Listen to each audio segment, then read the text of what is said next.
Hello. Happy Thursday. Can you guys see me and hear me okay? It's always lagging on my end when I first start on StreamYard, but I hope it's okay on your guys' end. Hello. Here we go. Yes. Hi. Happy Thursday. Thank you for joining me tonight. I am still obsessing over the Celeste Rivas Hernandez case. Oh, I saw.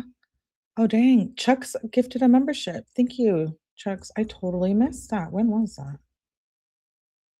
Pegasus got it. Welcome to members. Thank you, Chucks. I just noticed that. Hello, hello. Let me go back in the comments. I'll say hello. Like I said, we are covering the Celeste Rivas Hernandez case. I want to reread through that document that we read last night. I want to go over a few TMZ things and I have a few clips, and that'll be it. Just stuff from the day that I haven't seen. Um, and I want to read that 9-page document again now that I have had time to process because I read it on here live for the first time. So now that I know, I want to go through it again and see what we missed. There's a lot of information there. Looks good. Okay, cool. Thanks. Let me say hello to everyone. We'll get started. I saw Taz mom in here, Robert, Debbie, Chuck's gifting, us saying she was pregnant. Oh, I must have missed a lot of this, clearly. Christine, hello. Evie, Crease. Okay, okay. Patricia, Amber, Psycho. Um, yeah, so remember in the document yesterday that we read, um, it said that there could have been a possible pregnancy, or there was conversation of pregnancy, um, Plan B pills, sex, pregnancy, abortion, and the use of Plan B emergency contraceptives. So today, I think it was today that it dropped. Yes, today actually. Um, TMZ's been getting, documents and information. They have like an inside source, Justice for Celeste, exactly. Um, and so they were able to get her death certificate as soon as it got updated. So, from what I'm understanding is, so what happened is I think on the previous death certificate, there was unknown under the category of was there a pregnancy? And now it's been changed to unknown. And I think that they are assuming something went down, but they weren't able to tell maybe by the state of decomp of the body. Um, at least that's what I think. But we're gonna read over the TMZ article and then we're gonna actually look at the death certificate. Let me pull it up. Please make sure you guys hit the like button too. I have to remind you guys because it is a way that to push out the channel. So I would really appreciate that.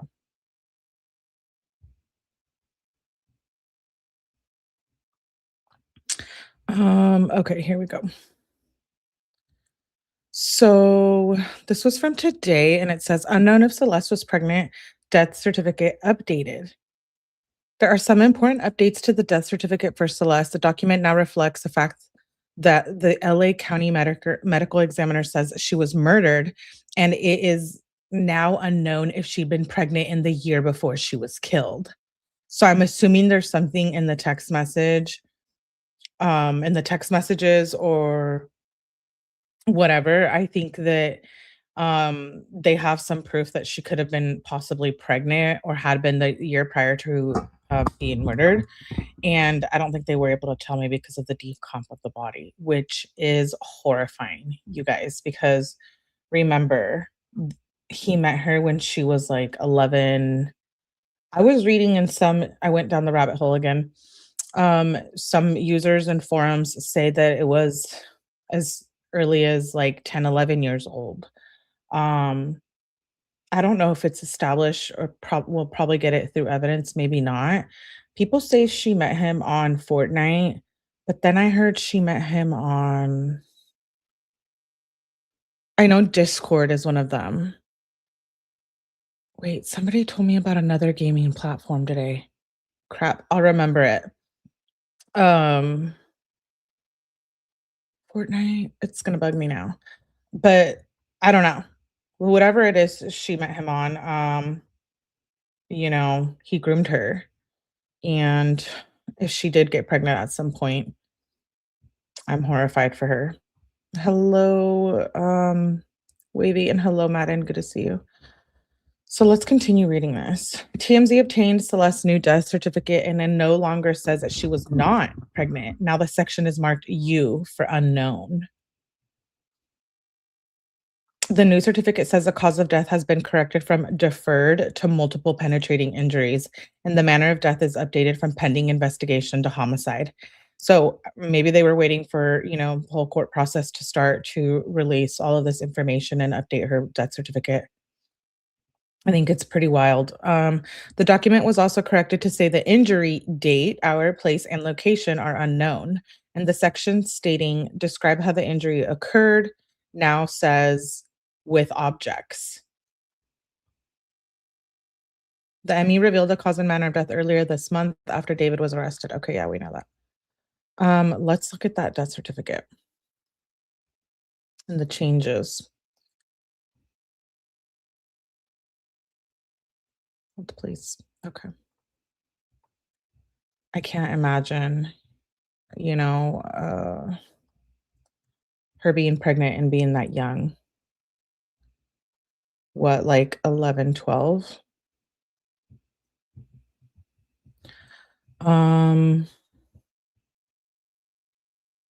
Here it is. Of course, it has her information.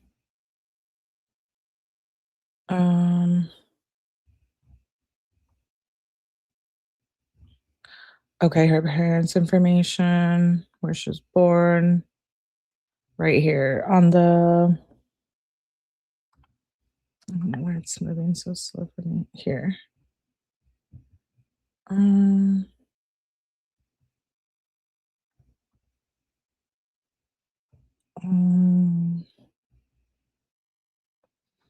Used in determining cause, yes. Autopsy performed, yes. Oh, right here. Decedent pregnant, no. So that's what it was before. And then on the changes from this year, from today, or whenever this is dated, right here it says section 113A pregnancy. It goes from no to unknown. So sad. Celeste was failed by everybody.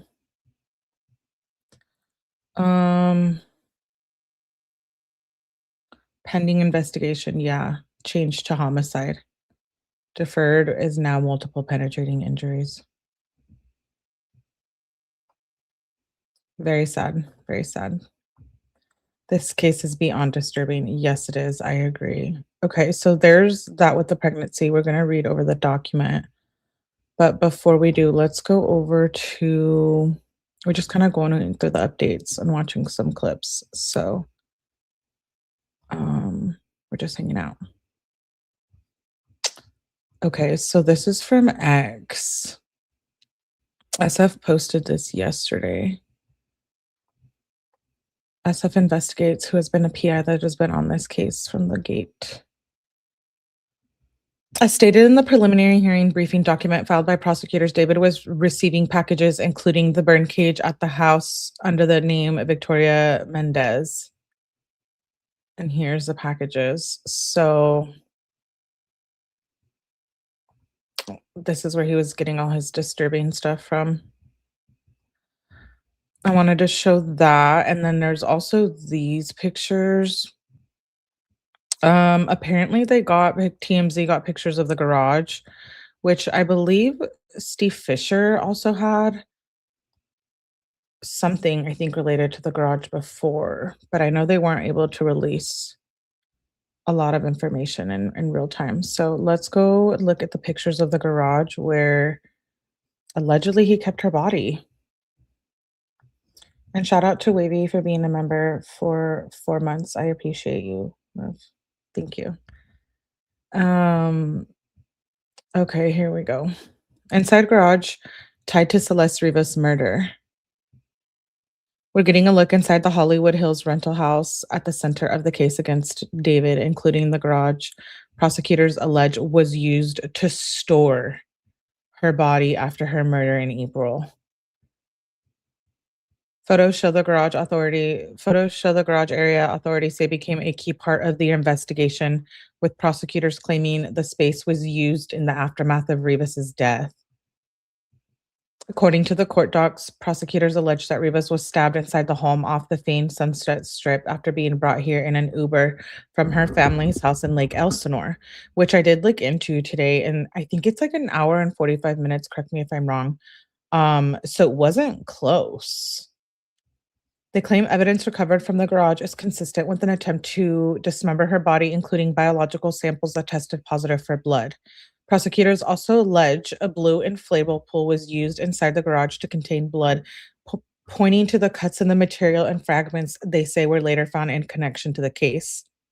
TMZ broke the story back in October 2025. We obtained photos showing a cleanup crew clearing out David's belongings from the home and tossing the bags of clothes and other personal items as the property was prepped for a new tenant. So let's look at these garage pictures.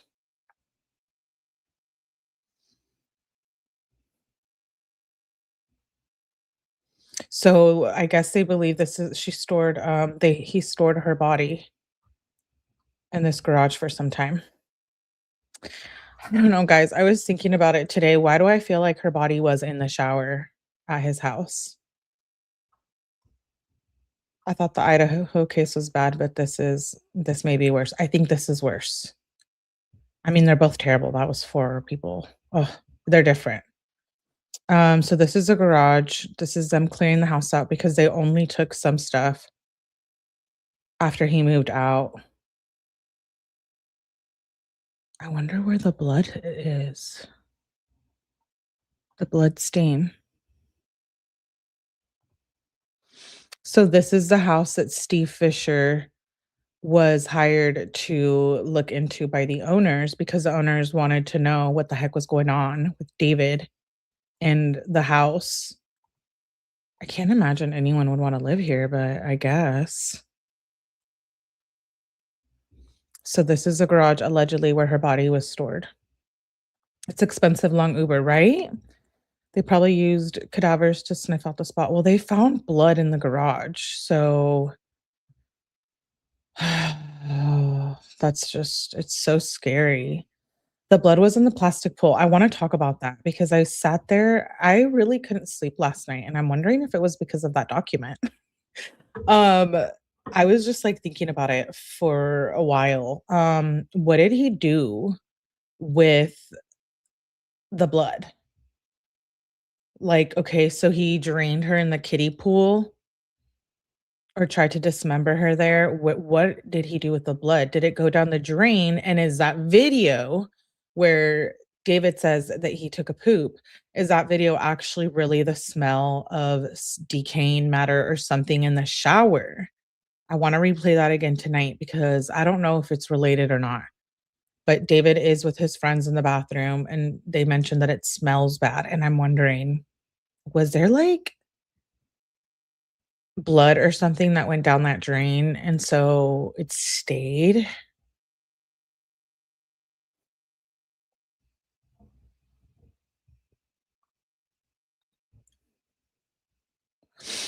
Same, I thought about it so much. Left her in the pool of water. Yeah. Uh, but then what did he do with her, and did he, like, lay her out to dry, like, after? And also, that document says he bought 2 chainsaws, and that's something I think we missed yesterday, and I'm thinking, why would he buy 2? And remember, he visited Santa Barbara twice. So I'm thinking, did he, like, cut her up and then realize it wasn't gonna work out and he wanted to cut her up more for when he was gonna burn her in the burn or yeah, incinerate her in the burn cage? And or is there an accomplice and that's why there was 2 of them needed? Did one of them break while he was dismembering her? Like, I have a lot of questions still. And I know we'll get more information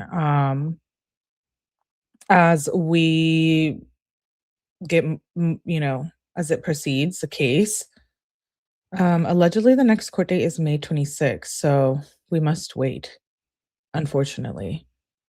Okay, so I showed you guys the garage. Let's get into there's just a lot of things that I'm thinking. I think so. How'd you get a passport? So many questions. Yes, that's a disturbing thought. I want to see the house. I want to see the layout. Oh, I'll see if we can find that on the Reddit because they have everything on there. So I did have thoughts about that as well. I'm thinking, was she in the shower? Was she in the garage the whole time? I think that he did stab her as she was either coming in or leaving. How did she get a passport? I have questions about that. Hi, Vanjie, good to see you. They said she was jealous. Of course, she's a child. She doesn't know. She doesn't know any better. She's been groomed by him. She had a bad family life for what it seems like, as she was considered a runaway, but wasn't. Um, yeah, she was a runaway. And I'll say it again. I said it yesterday's live. I think that I don't want to victim blame. I know it's harsh. I know it's like, oh, the family can't, no one was going to prevent that he's a psycho. Well, I think accountability needs to be taken by his family and her family. Period. I'm sorry. I don't know. We're going to go down a timeline of when she was reported and when she wasn't, but allegedly she was missing, but she was back at home when he lured her. So, and he kept picking her up or having her be picked up. So her family knew. So I'm just going to say it again. My heart breaks for the family, and I feel so sorry for them that this happened to them and Celeste, but like, come on now. For 3 years, she was wilding out. And I think as a parent, um, that's one of the responsibilities that comes with it, right? The water effects came from her own fluids in the leak-proof body bag. Where were they when she got picked up? I heard the judge pretty much sealed everything in the case, the warrants and grand jury. Yes, but we don't know if they'll unseal it at some point. She's still a child. She didn't know that and she loved him, but she didn't know she was in love with him. They don't comprehend that. Yeah, her body was waterlogged. I remember we looked that up. Waterlogged. Was she waterlogged from being in the pool for so long? In the kiddie pool is what I'm thinking, and then in the trunk. Um, a waterlogged decomposing body typically sinks initially before rising to the surface due to bacterial gas accumulation. Wrinkled white skin slippage. Decomposition is often slower in cold water and accelerated by warmth. Within days, the skin becomes pale and hands and feet become pruny or wrinkled, a condition known as washerwomen's fingers. Bacteria creates gases that fill the body cavity, causing it to float. This occurs often within 1 to 2 weeks. Skin slippage occurs, which means the skin peels off and the body becomes discolored, mushy, and releases a strong odor. Oh, and if it's waterlogged, that's more prone to insects, which would accelerate the decomp process, targeting softer tissues like the eyes, the lips, and the ears. Wow. Wow. I'm horrified. She was 71 pounds. Yes. You need a guardian to sign off if you're minor. We're gonna get to that because I have a lot of questions about that as well. But let's go see. There's a video. Um, they say it's David driving the Tesla. I don't see it though, but I guess I'll let you guys. Like, I don't know what are we seeing here? Just the car driving by on that day? I don't think they could tell who it is. Oh wait, why is that doing that?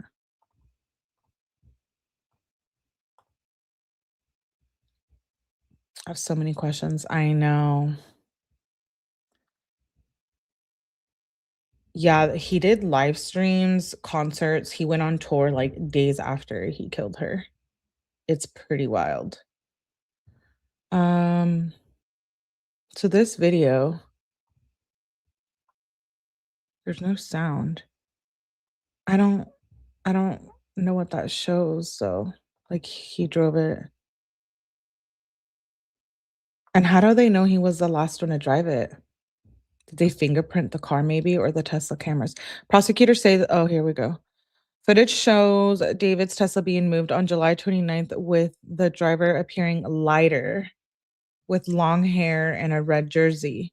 Prosecutors say the same day that Celeste Rivas met David was stabbed and he later tried to dismember and move her remains in a vehicle.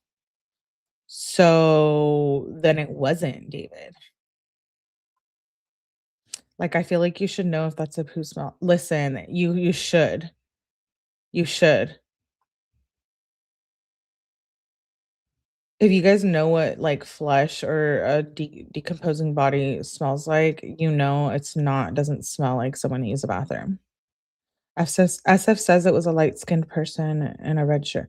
So then there was somebody else involved in moving the car?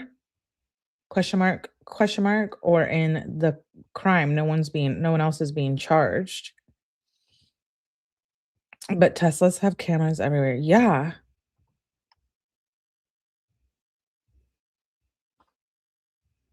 We watched this full interview like 2 lives ago if you're interested. It was I believe Zach Zhang interview, but this TMZ just posted this today, so we're ahead of them.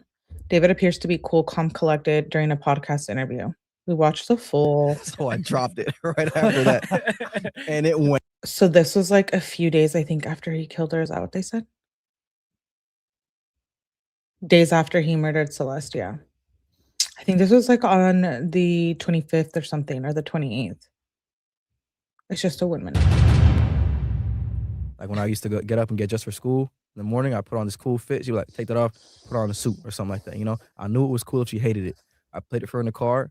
She was like, David, this song is too violent. You're talking about killing people in your music? No, not my son. And I was like, wait, I might be onto something, bro. So I dropped it right after that. And it went crazy. TikTok, viral, 1 million views overnight. I was like, oh yeah, we cooking, boy. We cooking, boy. So right at that moment, I was like, my mom has done it again. Because if she said, oh, because I was already skeptical about the song when I made it. Like, I was like, okay, maybe it's just too dark. I don't know what I'm doing. I held on to it for a minute until I decided to play it for my mom, and she hated it. And that was my cue. That was the you go do it. So after that, it was just like, it was history, man. That's crazy. Yeah. That is. Were you sad at the time of making it? I was. I mean, dude, homeschooling really takes a toll on a kid. Like, isolation. Yeah, and there's outlets like I know I made a couple friends now that were homeschooled, but they had like these groups that they would go to like bi-weekly and just to socialize. But I didn't have that. Like there was no like extracurricular activities I was involved in. This is concerning. It makes me wonder more about his mental health. Remember the video we watched where he said he has a lot of mental health problems? Question mark. Not that makes a difference with what he did, but you guys, he's doing this interview 2 days after he stabbed a child that he was raping, because it's rape, whether we like to say it or not. It was just me at home playing Fortnite, getting schoolwork done, learning how to code and build computers for 4 years. 4 years. Crazy. So yeah, man, romantic homicide was just like, I wanted to feel what the other kids were feeling. Like everybody I knew, well, in middle school that I didn't talk to anymore, everybody had relationships. I didn't have a relationship. I wanted to do that. I wanted to be involved in this or have a heartbreak for myself. So I kind of just like made up these scenarios of myself getting heartbroken and being in love and stuff like that. And I would write songs about things that never happened. And that would just become my life. Now it's.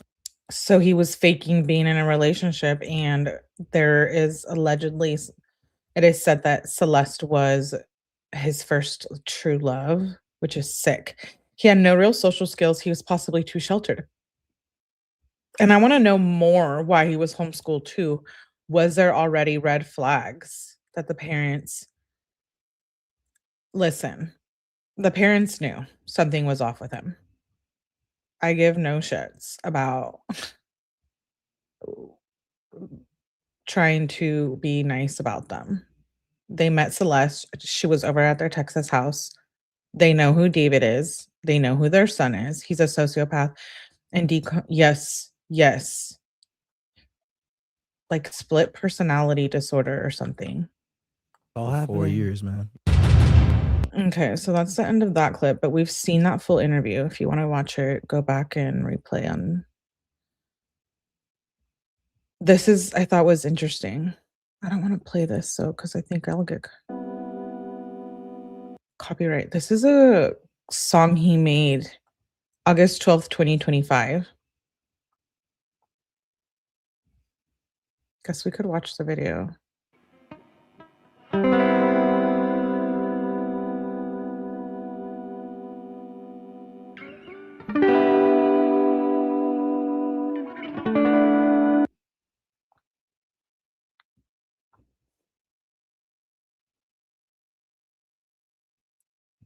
I think they said there was like a girl in this video or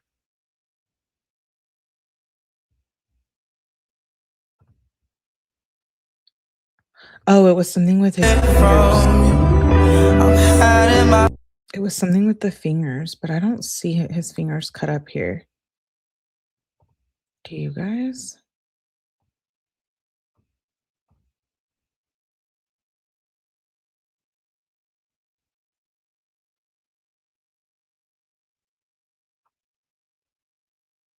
I can see he has his bonnet on. Oh, this is what it was, that there was a lookalike. I'm like, why did I save this video? There's a lookalike of Celeste. Isolation made him unable to connect, causing a psychopathic disorder. I absolutely think he is, you guys. The whole dismembering.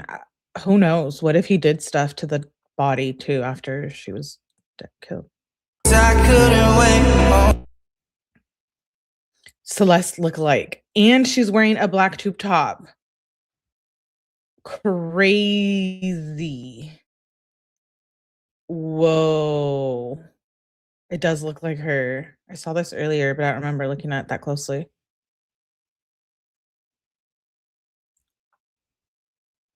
Oh, wow.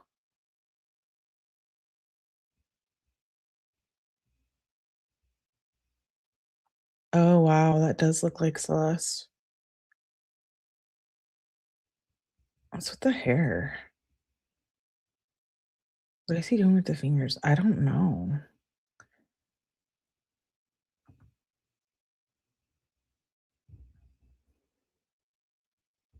I want to see the Celeste lookalike again.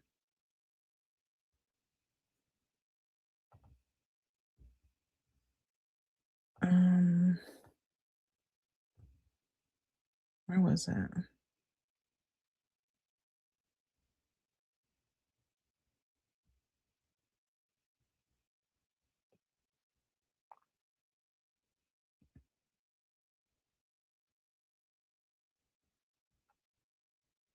I think this song, people were saying that it could be about her too, but like I said, I'm not going to play it. I'll have to see what the name of it is. Yeah, I don't get what he's doing with the fingers there.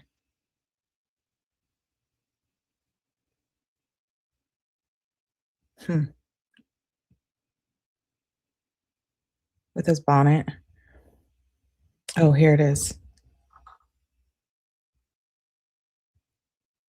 Creepy. That is actually really creepy. I just got chills. Yeah. That is way, way creepy because this was August 12th, 2025. So it was like right before her body got found. Streaming FNCs are right now. Pull up, bruh. I want to show you guys this picture.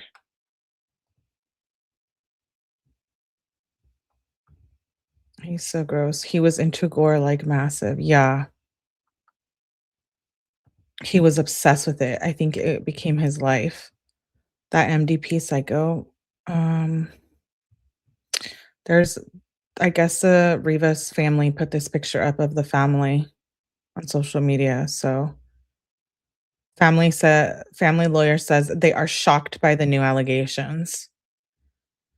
Listen, so what? They didn't know anything? They didn't know anything until this document came out? I need to know. We need to know. Why wouldn't they tell them? Not everyone is meant to be a parent. It takes a lot of skill to take on that role. But no one is perfect, but not supervising your daughter at the age is crazy.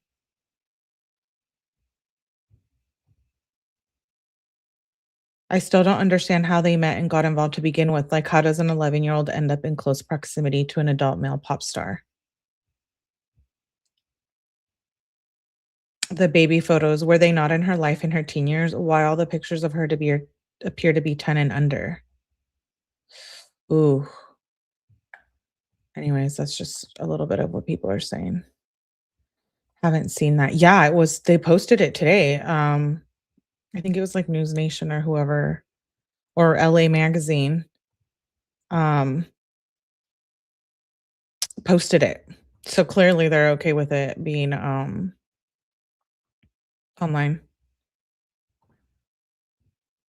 Okay, let's see. I have some clips.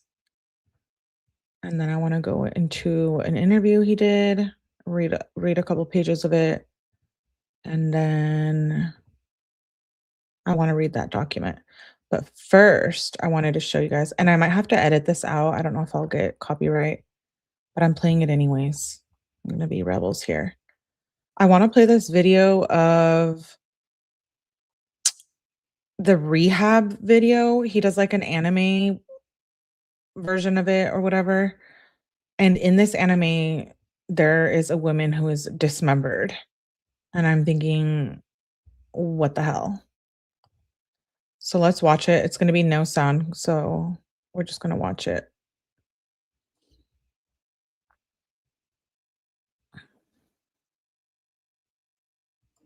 So here's 𝗍𝗲𝗵 with the white shirt, the white bloody shirt, and the blindfold.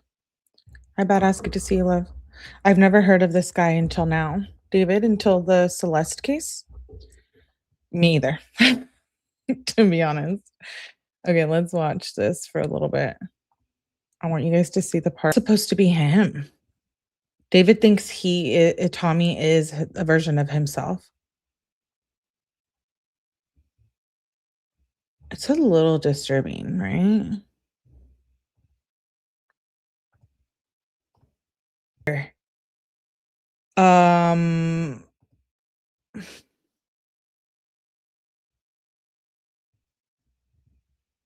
Do you guys see what I'm seeing? What the hell is going on here? He chopped off her arm.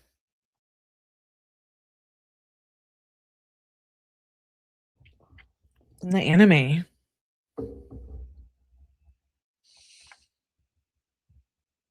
Yeah.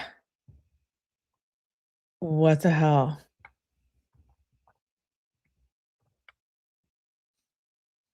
Look at her arms like flying.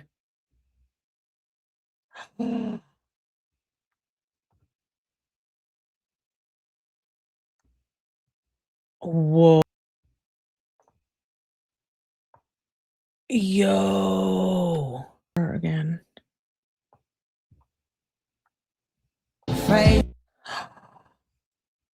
What is that thing that... Oh, wow. Yeah, I hadn't watched that.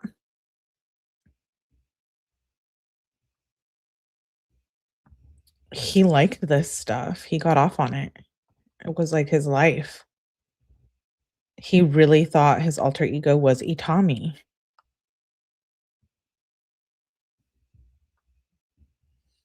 He dismembered Celeste. And look at the anime he was creating for his music. Very disturbing. Very disturbing. Okay, so that's the part I wanted you guys to see of that video. That is for rehab video adaptation. So it's not exactly the music video, but he redid it, created this anime for it. Let me see. Okay, I have this Joseph Scott Morgan. You guys know I love Joseph Scott Morgan. He's like a medical examiner that's retired, but he's amazing and really involved in the true crime community. He did a like 5-minute video with Jessie Weber. Let's watch it before we get into the document and timeline.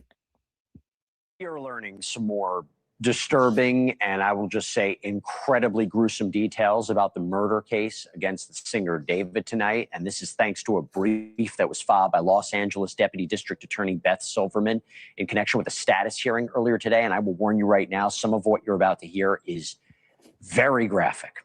According to prosecutors, David, real name David Anthony Burke, allegedly used a chainsaw to dismember the body of 14-year-old Celeste Rivas Hernandez after murdering her. He then allegedly amputated 2 fingers on her hand that could have linked him to the teen runaway, one that apparently had a tattoo of his name. Again, it's horrifying to hear. This 9-page brief that was obtained by TMZ lays out the evidence that Silverman planned to present at a preliminary hearing that was set for Friday, although today the defense said there was just too much discovery to go through by Friday, so the judge pushed that hearing back almost a month to May 26th. Again, that's where the prosecution ought to present enough evidence to say they can move forward with the case. Now, David was charged with first-degree murder, continuous sexual abuse of a minor, mutilating human remains earlier this month after the LAPD stormed this ritzy Hollywood Hills home that he had been staying at and arrested him. He's pleaded not guilty to all the charges. But the 21-year-old singer was at the top of everyone's suspect list after Celeste's badly decomposed body was found in the trunk of a Tesla reportedly registered to him last September. And in that brief that I mentioned before, prosecutors also claim they had evidence from surveillance videos and other sources that allegedly showed David was the last person to drive that car on July 29th. This is about a month before Celeste's body was found. Now, that could leave open the possibility that someone else moved the car afterwards. We're not entirely sure. But last week, Los Angeles District Attorney Nathan Hochman said that David killed Celeste because she threatened to expose the fact that he had been sexually abusing her, which could have been devastating for his music career. I mean, David was reportedly dropped from his label. And the brief also contains more information about that alleged relationship, including the allegation that Celeste was apparently just 11 years old when the pair met and just 13 when they allegedly started this sexual relationship. And as for today, the singer was in court. He was clean-shaven, quiet in court this afternoon, saying just 2 words, "Yes, ma'am," when asked if he agreed to the new date. And that glow up is thanks to the efforts of his attorneys, who asked the judge if their client could get a haircut, some dress clothes ahead of court. The judge agreed to the haircut, said no to the new duds, which is why David was wearing an orange prison jumpsuit today. And we can expect to see him back in court May 12th for a status hearing. But joining me now to dive into all this, forensic death investigator from Jacksonville State University, Joseph Scott Morgan, the host of Body Bags, missing persons private investigator Steve Fisher, who's been on this story from the very beginning. Great to have you both here. Steve, I'm going to start with you. So everybody knows you were hired by the owner of the home that David was reportedly renting. You were hired to investigate. You talked about a chainsaw months ago. You talked about finding a chainsaw months ago. Your reaction to this, does this confirm? You guys, I still have questions. Why 2 chainsaws? We're missing such a big part of the puzzle here. And I know that it's in evidence. It's in discovery. He knows he's guilty. So did he move to Hollywood to be close to her? I think he would just rent properties like in Hollywood. Apparently he didn't own. I don't know, like, with where she lived. Maybe back up. Love Steve Fisher. Me too. I'm a big fan. But it's not close. I heard there was distance between them. So I have a lot of questions about that. Everything that you couldn't actually reveal at the time? Talk to us about it. Yeah, it confirms some of it. You know, we didn't know everything. Let's be honest about that. But, you know, we did find a chainsaw. We found a burn cage, and we knew that they were ordered in the name of this Victoria Mendez. And we disclosed that in a fake name. And but we I'm thinking he killed her, didn't know what to do. Because remember, there was 10 days in between her being dismembered. So I'm wondering if he maybe like tried. Because remember, she was cut in 2 places too on her legs. What did he put in his parents' name? I think his LLC and the houses and who knows what else. I think that's on the timeline. Maybe the 2 chainsaws, somebody help him. Well, that's what I was thinking. 2 chainsaws to make it look like it was for a video, maybe. I thought maybe the way he was going to dispose her, he didn't know what to do. So I thought maybe he like dismembered her and then went back and maybe realized he needed to dismember her more. I guess it could have been used for a prop. That would make sense. we didn't know if that was a real person or not. However, all these things, and there was more things that were delivered to the house in that name, and we couldn't get past the chainsaw or the burn cage. Just there was no reasonable use to have it there. And now we find out that it does appear like they played a role. Joseph, I don't know the better way to. I really don't know the best way to ask this, but can you explain? I love things. Jesse from News Nation. This is Joe Scott Morgan. He has a show called Body Bags, and then Steve Fisher is the PI that's been on this case from the beginning. What dismembering somebody with a chainsaw actually entails, cutting off someone's fingers, because we are now have to believe, according to prosecutors, if these allegations are true, that a 20-year-old did this. Yeah, I can break it down for you very succinctly. The fact that the RPMs that a chainsaw generates, which are thousands, it moves at a very high clip. And with that, chainsaw has teeth on it. It's not teeth like a regular handsaw. I've had a couple of cases involving chainsaws over the course of my career. And I'll just put it to you this way: the deposition of tissue and blood, because with a regular handsaw, you would just you might get a little tissue, you're gonna have a lot of blood. This is going to sling actual tissue everywhere. And so the idea that this could be cleaned up completely, there's no way. No. Did he just say her tissue was gonna be flinging everywhere? What? Maybe he bought two chainsaws in case one gave out on him. That's what I was thinking. But then that's totally premeditated, which we already know. Someone helped him. Oh. It'd be cleaned up completely. There's no way.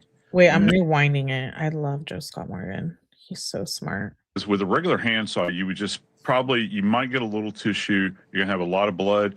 This is going to sling actual tissue everywhere. And so the idea that this could be cleaned up completely, there's no way under God's green heaven that you're going to be able to clean up every bit of tissue deposition that's there. You might think you've gotten it, but once the cops get in there and they have enough time, they're going to collect. And that goes back to this idea that they've identified DNA. And they're saying that it is her DNA. And coupled with the pieces from the pool, right? The pool mat that allegedly he used to wrap her up. Well, yeah. And pool mat? Is that the blue stuff? It's a pool mat? Where did that come from? I didn't read that in the document. We're going to go over it again. A pool mat? I thought he just tried to dismember her in the pool. Wait. Did he kill her, keep her in the pool, and then dismember her and then put her back in the pool? Or in the Tesla? Pool liner, maybe? Right? We need and want to know these things. I don't know what his defense can be. It's sickening. It's literally Dexter in real life, except Dexter is, the good guy for taking out the bad guys. This is like the guy Dexter would be going after in the show. I thought it was a blow up pool. Yeah, but remember she was waterlogged too. It could have been from her own bodily fluids during decomp. But now I'm wondering where her body was from April 23rd to May, was it May 5th? Yeah, May 5th. 10 days. Where was her body there? It was still intact. Was it in the garage on the floor? When did he order the Amazon stuff? Because I guess that would make sense.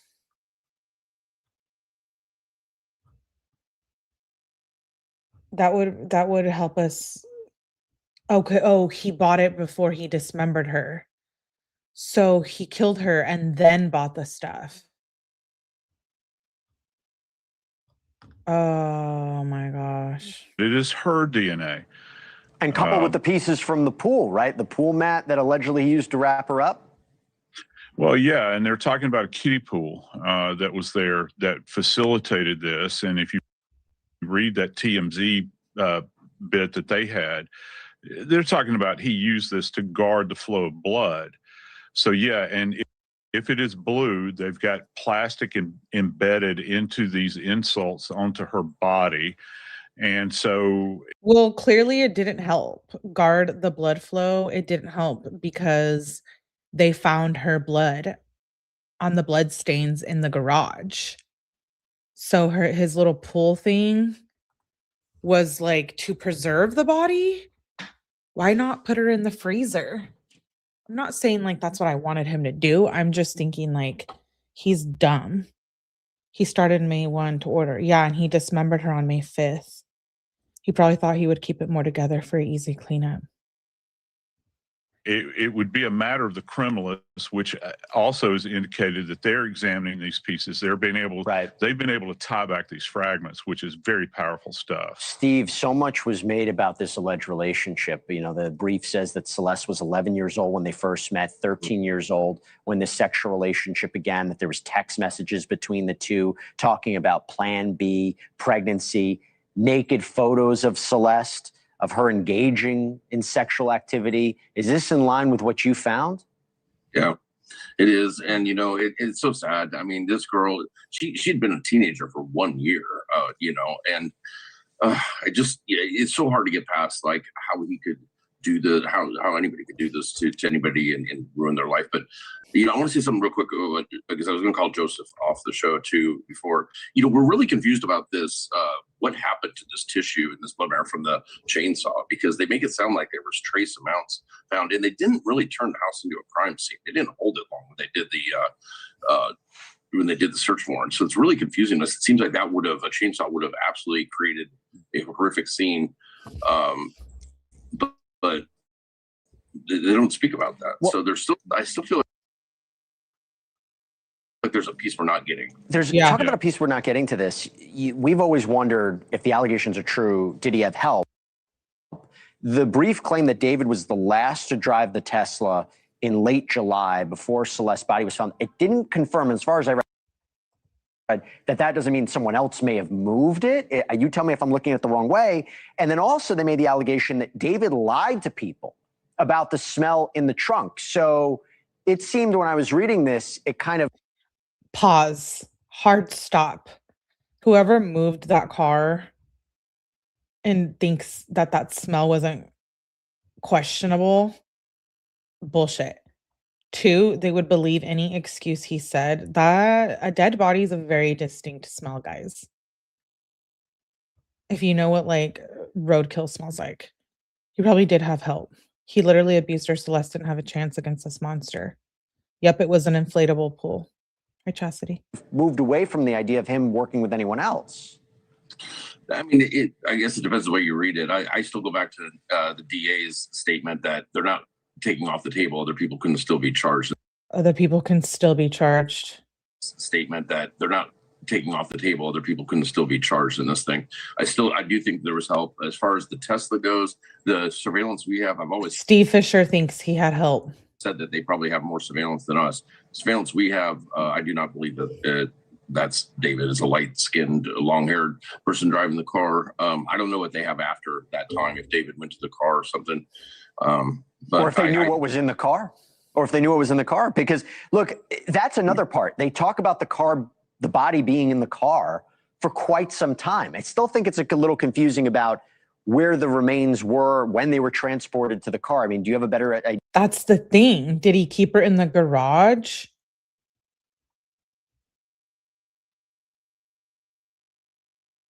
Did he have her in the shower in his bathroom?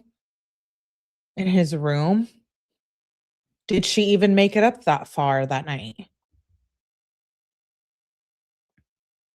We don't know exactly what that fight looked like, but we know when she allegedly was gone because her phone showed no movement.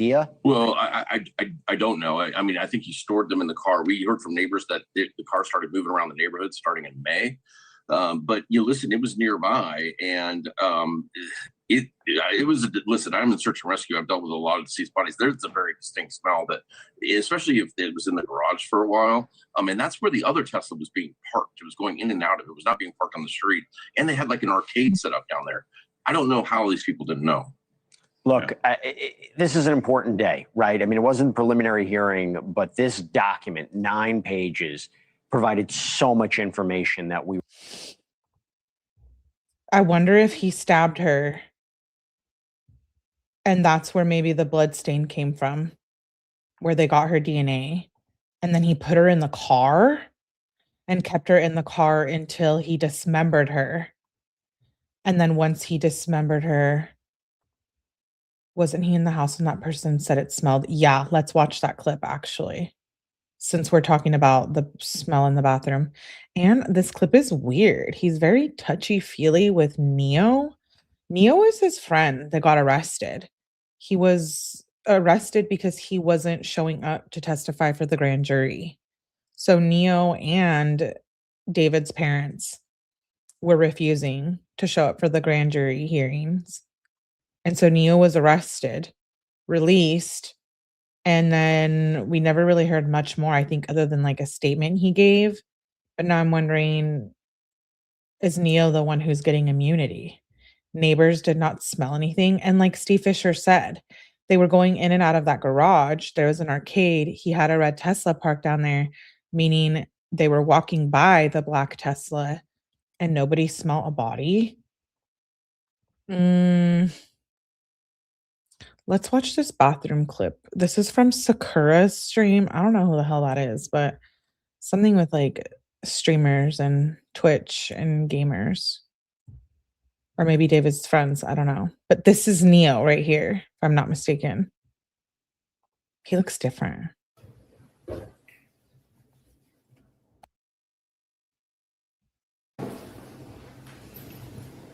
Did you guys? Hold on, let me refresh my screen because I don't know why it's like lagging on my end.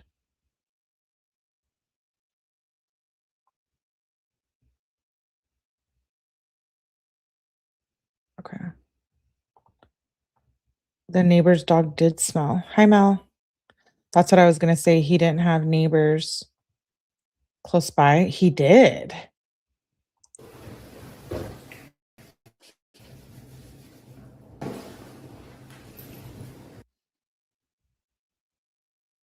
Did you guys know that me and David are actually related? My second cousin. Yeah. Me and Asia go to like the same family functions. Like we go on road trips. Like she's in the backseat type. Low key, Backseat. I'll be there too, bro. Driving. Is it skipping on your guys' end or is it just me and my connection? Because it shows it's like my neighbor passed away and the smell goes through the floors. That's what I'm saying. They found the lady dead in the apartment. I believe it's skipping. Okay. I believe he had help and help came from someone very close to him. I truly believe that it must be his father.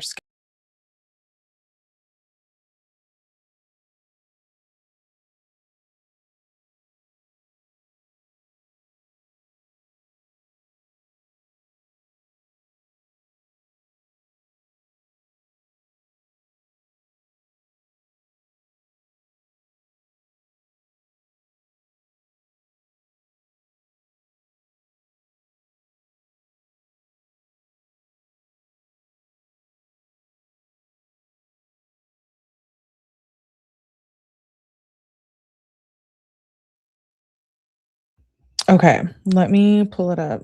Hopefully it's a little better now. Tech issues. Yes, tech issues. It's a stupid ass StreamYard. Let me know if this is better. It should be. Hold please. Let me pull up let me hit play. I'm missing inside. I did. I'm not gonna lie. I didn't see her driving. I was like, there's no driving there. Are you done? Yeah. He was a fairy. Yeah, okay. Thanks. We finished. I have to take one piss before we leave. Yeah. He was a fairy. Is that David? No. I don't know why it's skipping on my end still. Is it just this video? I'm wondering. What was that reaction? No. Let me go over. Oh, dude, it's so tragic. I want you to go under like an alias and make a whole different like genre of music to see if you can blow up again. I'll be a rapper. Freaking. Your rapper name? Big D. Big D's good. That's what I Big D. Yeah. Do you like it or not? You. You like it or not? Why is Keanu Reeves singing? Yes. Keanu Reeves, you? I guess. That's all your ears. I can't. Well, I can try. You know, we're farming low key. Am I? I got water. Got a gallon of water. Oh. That's not water. Got a lot of water. So much water. That's not. It's water. We fill it in water. Fill it in water. Okay. Those are mine. By the way. No, it's so nice. You don't want to lick what's up? That's water, guys. It's water. What is this? Wait, you guys can't hear it? I saw someone say they couldn't hear it. I can hear it on my end. He's so annoying. He is so annoying. Yeah, I will do that next time. Are they eating? Disgusting. Oh, it's skipping again. Was it? And you guys can't hear it, or you can? Drugs? Oh, wait, let me empty out my pills here. Do you put this in the bag too? Well, you don't mind. I have a lot of pills. Can you put? Oh, his nails burned back. Fuck you, bro. I'm looking at your packing, bro. Go fuck yourself. I don't even get paid, guys. I'm not even getting paid for this bullshit, bro. Fuck this, bro. Fuck all y'all, dead ass. Oh. No, do we make up? Yeah. ABC. Oh, yeah, In disclosure, I apologize for the way my bathroom smelled. I took a shit in there like 2 hours ago. I don't care. I just took a shit. Another one?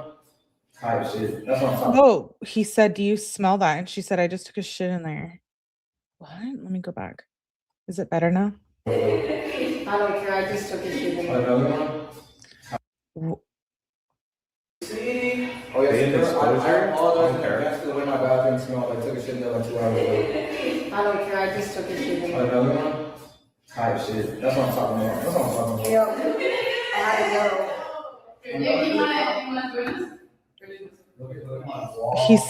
He said it was because he used the bathroom. Another one? Type shit. Ew. Oh, yeah, In disclosure, I apologize for the way my bathroom smelled. I took a shit in there like 2 hours ago. I don't care. The way my bathroom smell, I took a shit in there not too long ago.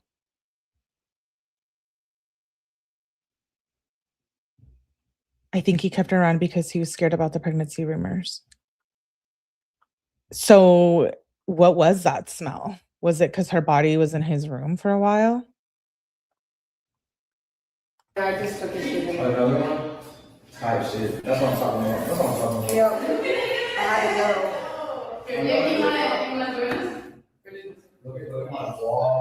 Look at Neo. He's like, ew. We're still not dressed, Wapo says. Guys, we're about to leave soon. Everybody is dressed. We're all chilling, bro. We gotta go. There's no light. We gotta go. We gotta go. Asia's slaying with that belly button ring. Hey! Come in. Dude, Never too much. Never too much. Somebody stop. Never too much. Never too much. What did they say? What did they say? They said no. Why do I feel like Neo knew something? I literally have no words, right? Look at how close him and Neo are. I also heard they updated her. Yeah, we did. We already covered the death certificate. No. Okay, thank you guys. Never too much. I'm about to pop my titties too. Swamp is on. Once we get there, I'll pop my titties. Whoa. No thanks. Neo, why are you touching him like that? Swamp is on. Once we get there, I'll pop my titties.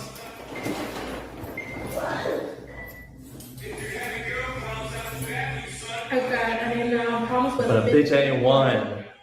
Oh, that said you fine. For free? David will do a lot for free. I do a lot for free, twin. Why you grab him? Ew. Did he say I do a lot free for him? A lot for free, twin. Why you grab him? I don't understand what these he went for For free? children. David went for children because no grown woman thinks this is attractive. Am I tripping? Maybe it's just me. Okay, speak for yourself, Melly. All right, cool. Drop a 1 in the chat if you think he's fine and you want to get jiggy with it. You think Neo helped? I don't know. I think maybe he didn't help and maybe he knew something. Okay, no one's. That's funny. For free? David will do a lot for free. I do a lot for free, twin. Why you grabbing my shoulders when you say that? I do a lot for free. What? You want to make this video? What is it? Looking sexy? Oh! I mean, hey, we should bring that girl from last night. Yo! Cool. Hi, bro. I gotta either shave again or let the goatee grow back out because I'm looking kind of. So this is the bathroom where possibly Celeste, well, we know she was there numerous times, but maybe her body, it could be possible. Cree said, what if we don't? What do we put? Okay. It's not a funny case, but we're just laughing at like how dumb David is. So I just want to, did you hear them say the problems in the bit? Yeah. Listen, ew. I can't get past his face and him dismembering Celeste and raping her when she was 11 years old, 10 years old. I just can't. Crazy right now, son. I don't like the way I look right now. Ew. I look crazy. Maybe because you just stabbed someone to death. Oh, Ah! sorry. Excuse me. Look at that sexy boy right there. Look at that sexy Look girl at right that sexy, here. look at that sexy man right there. Twin him, bro. I have questions for Neo, as I'm sure the grand jury Sexy did. man right there. I'm David's one and only Asian, bro. No one else, just me and David. I'm the only Asian for him. Get the Cody boys on top. Oh, you squished my. Oh, we're okay. All of those females are there, so sad and yeah, and they allegedly, some of them knew who Celeste was and about Celeste. So there's that as well. Don't forget, we ain't giving them a pass. Nope. The justice system might, but not us. Absolutely not. Okay, somebody put this picture, this little 15-second clip together before we move on to the document. Of pictures of Celeste. It's really sad. Let's watch it. It's really, really so sad. But it's really cute. So I thought, well, it's not cute because what it says right here, everyone failed her. Yes. But I like how they compiled a lot of pictures of her.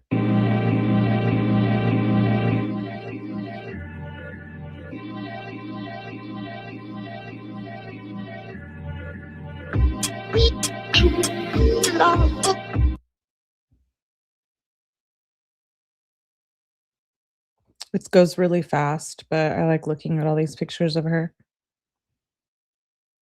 This one right here. Was she with David? Can you guys see it?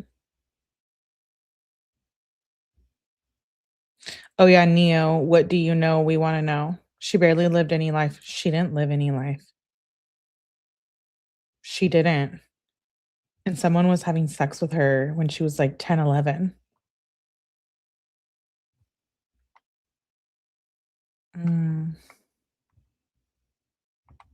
She does look older than like her age, but I think sometimes when you're from a bad home or a bad broken home or a bad home or a background, I think sometimes you're forced to kind of grow up quick.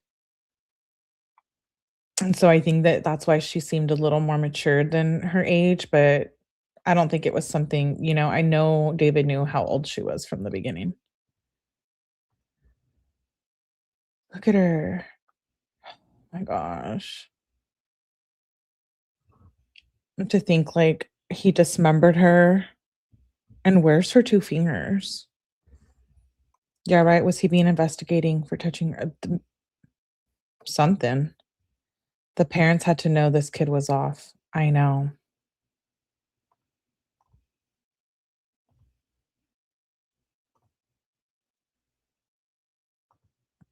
Look at her. She was just a kid.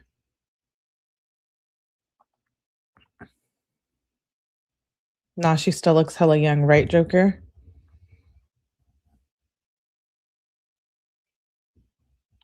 That is a little girl. You can just see it in her eyes and in her face. Look at, like, really?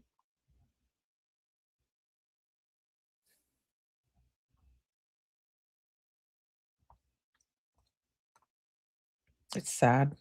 This little compilation of her. Everyone, this is her little memorial thing that they did for her.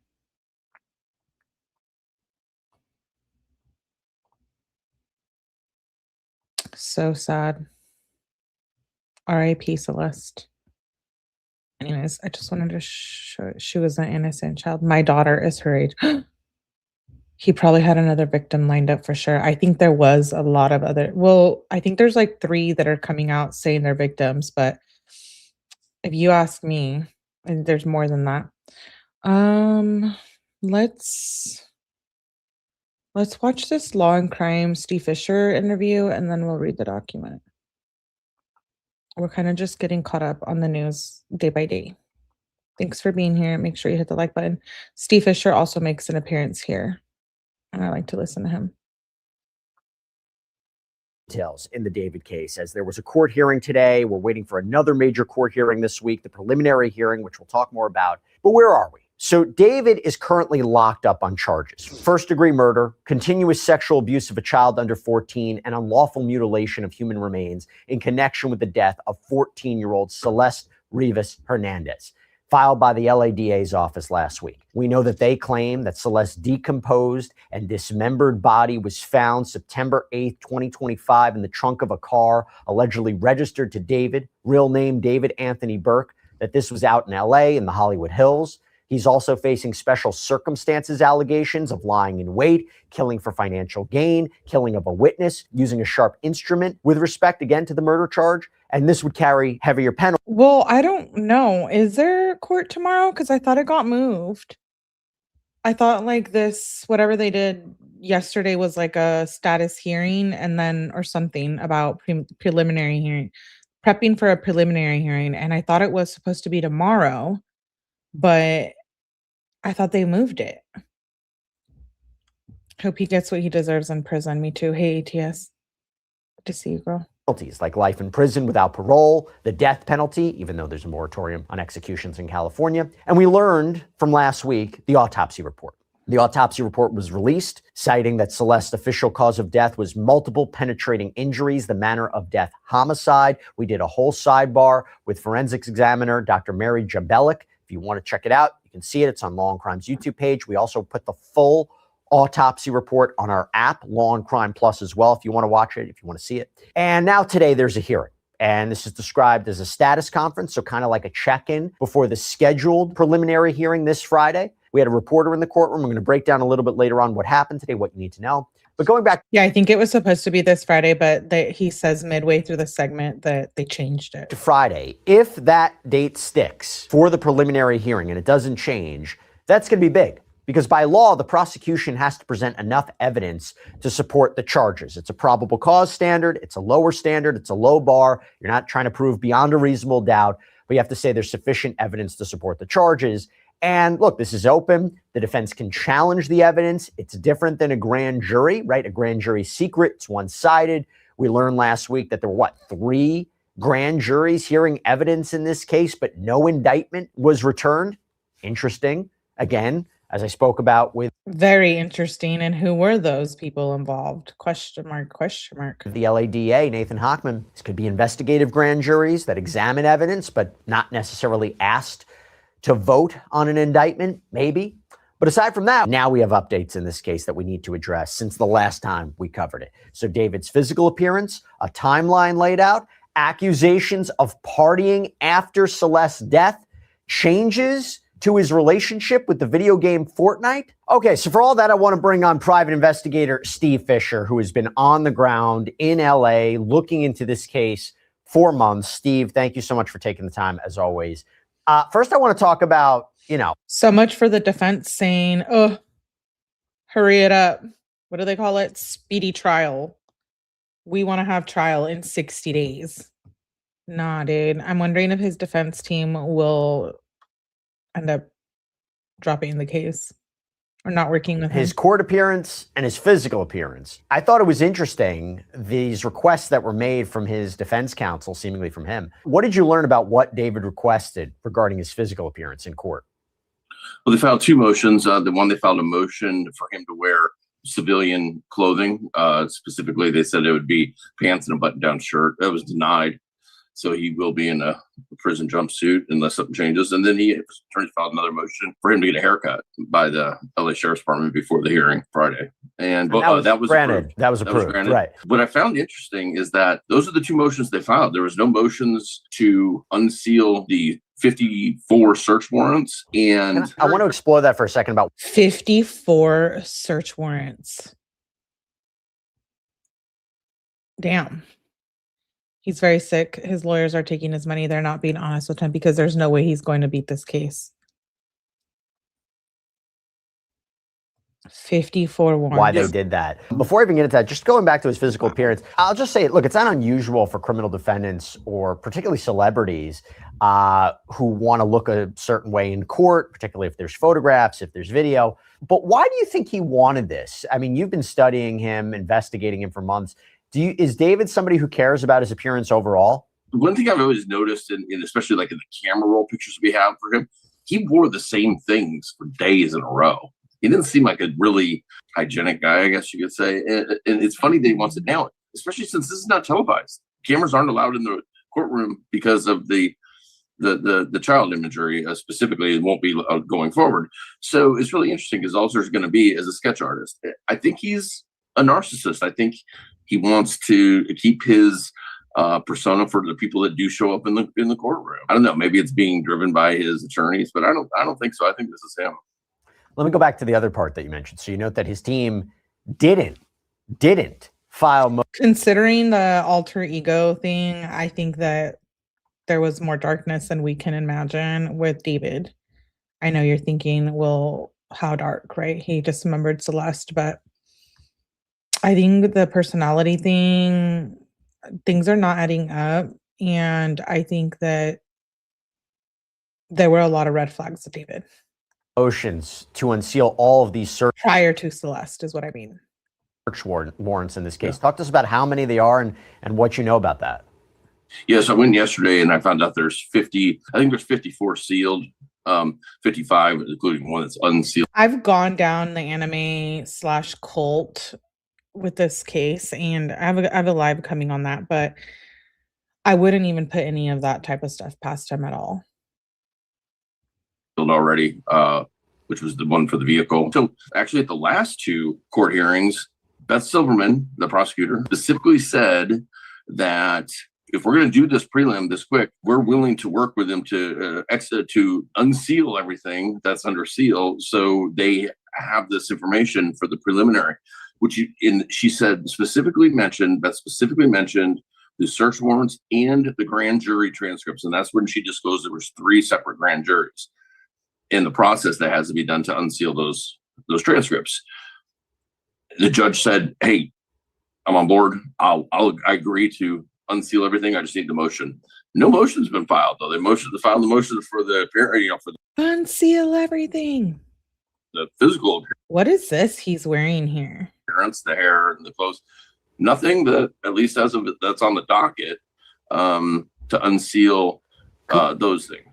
A couple made questions here. Why wouldn't they? Because there's been a question about whether or not they're going to delay the preliminary hearing, Yes. whether it's actually going to happen Friday. Remember, they've kind of put the prosecution's feet to the fire. We want 10 days. We want this preliminary hearing. We want to see what you have.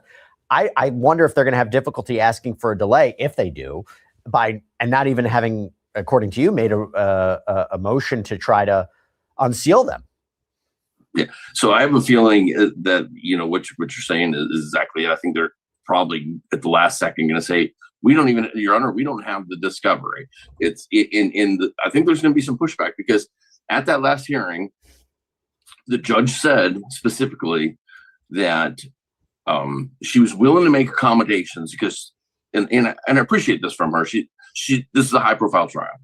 And, if, for instance, she said that she does not do afternoon hours. She was making an exception for today, for the hearing that happened today, which is where I think this will find out for sure, not if it is going forward, but that this was not normal procedure, but she was doing it anyhow. So now if they were to come in on the 1st and say, we just didn't get the information, so how can we go forward?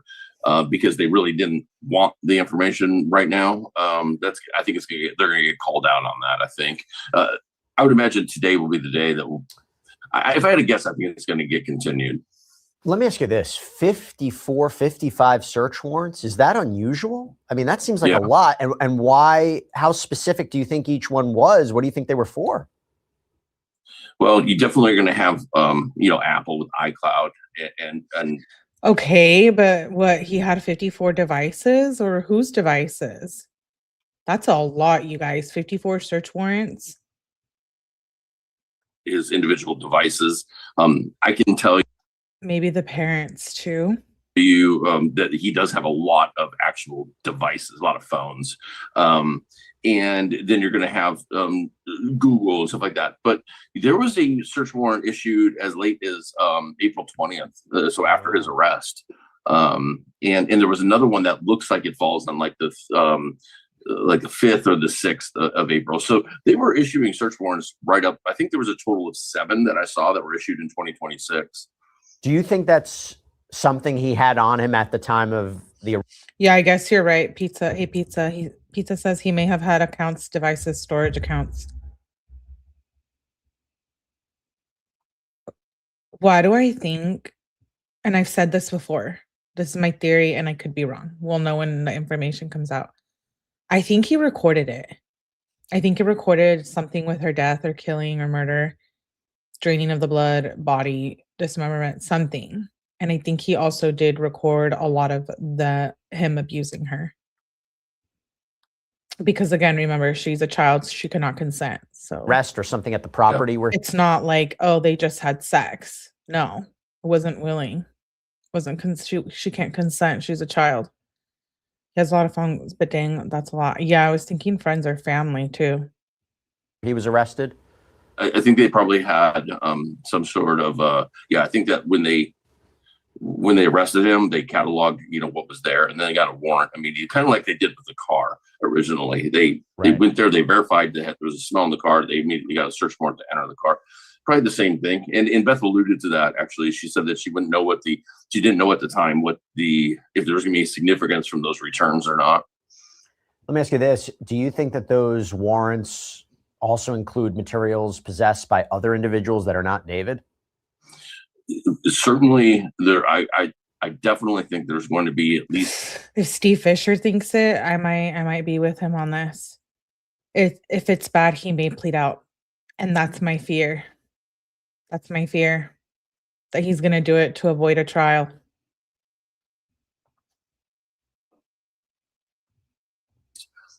Cloud type of data, other Facebook account or Instagram accounts, Meta, let's call it. And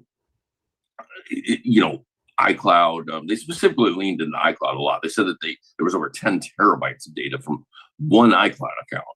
So, which, listen, I can kind of see, the guy's a musician, he's probably got a ton of music, ton of video, raw video and everything backed up there, but it's still a massive account. I've heard reports of them saying 10 terabytes of child porn. I don't think that's the case. I think it's a 10 terabyte account. Yes, I think others are wrapped up in this. I think all his inner circle people have had all their accounts subject to search warrant, probably their social media accounts, and including his management. I'm glad you mentioned, I mean, this is something we talked about previously. Prosecutors say he was in possession of child pornography. We don't know if it was allegedly of Celeste or someone else, but that was interesting and made me wonder if there could be federal charges on the horizon for him. Real quick, if they unseal these search warrants, you, me, everyone's going to be able to see them? We'll be able to see who they were served upon, and we'll be able to see what the return was. Not saying the data, but the return filed by the police saying we recovered, this account, data from this account, whatever. We'll see it on a general basis, and we'll see who it was served upon, what they were looking for, and what the probable cause was, which is going to be the real tell in this thing, what the probable cause was to get the search warrant. So back to the preliminary hearing, and we'll talk about it a little bit later on because at the time of this recording, we haven't had the hearing yet later today. Do you think this preliminary hearing is actually going to happen on Friday? And if it does, how much of the prosecution's case is going to be revealed? And how much evidence are they going to present of what they have against David? Well, they just have to show enough that they have probable cause. However, I think because of the nature of the case and everything, and because some of the scrutiny that LAPD and the DA's office came under, I think that they're going to overshoot that a little bit. I think they're going to say, we've got a case here. Look. So that 9 pages is just like a, hey, average Rex Huberman pled, so I'm thinking it held off until it was about to hit a trial. Just like Bryan Kohberger. Once you hit prison, people forget, get the attention, then plead right before trial.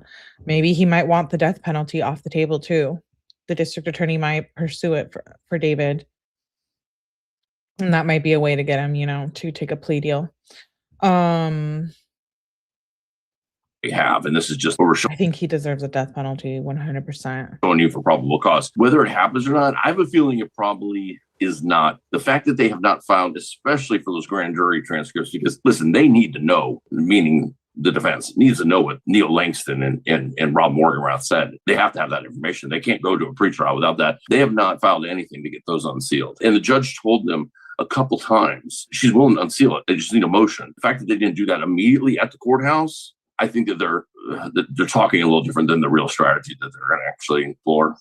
Steve, something else that I thought was significant is if the DA is claiming that David killed Celeste to prevent her from coming forward and exposing his alleged illegal behavior, that he did it to protect his career, I thought it was very interesting the following, because according to Rolling Stone, Interscope Records cut ties with him before his arrest. UMG, so Universal Music Group, is working to get their clients' songs that they collaborated on with David removed from streaming platforms. According to People magazine, Fortnite is going to refund the players who made David-related purchases in the game. They released a statement saying, we hear the concerns. We have a bunch of changes we're rolling out over time. The first one, I think he's going to want the death penalty off the table if they get it. So I don't know. Sometimes I wonder about California. Me too. And I agree with hate ATS with Hollywood involved. I bet it will end with a plea. I have a feeling. I hope not. I really think he should get the death penalty, but will be available on Tuesday, April 28th, when anyone who purchased one of these items will be able to get an immediate self-service refund. And right now, players who request refunds for David Cosmetics via player support can be refunded.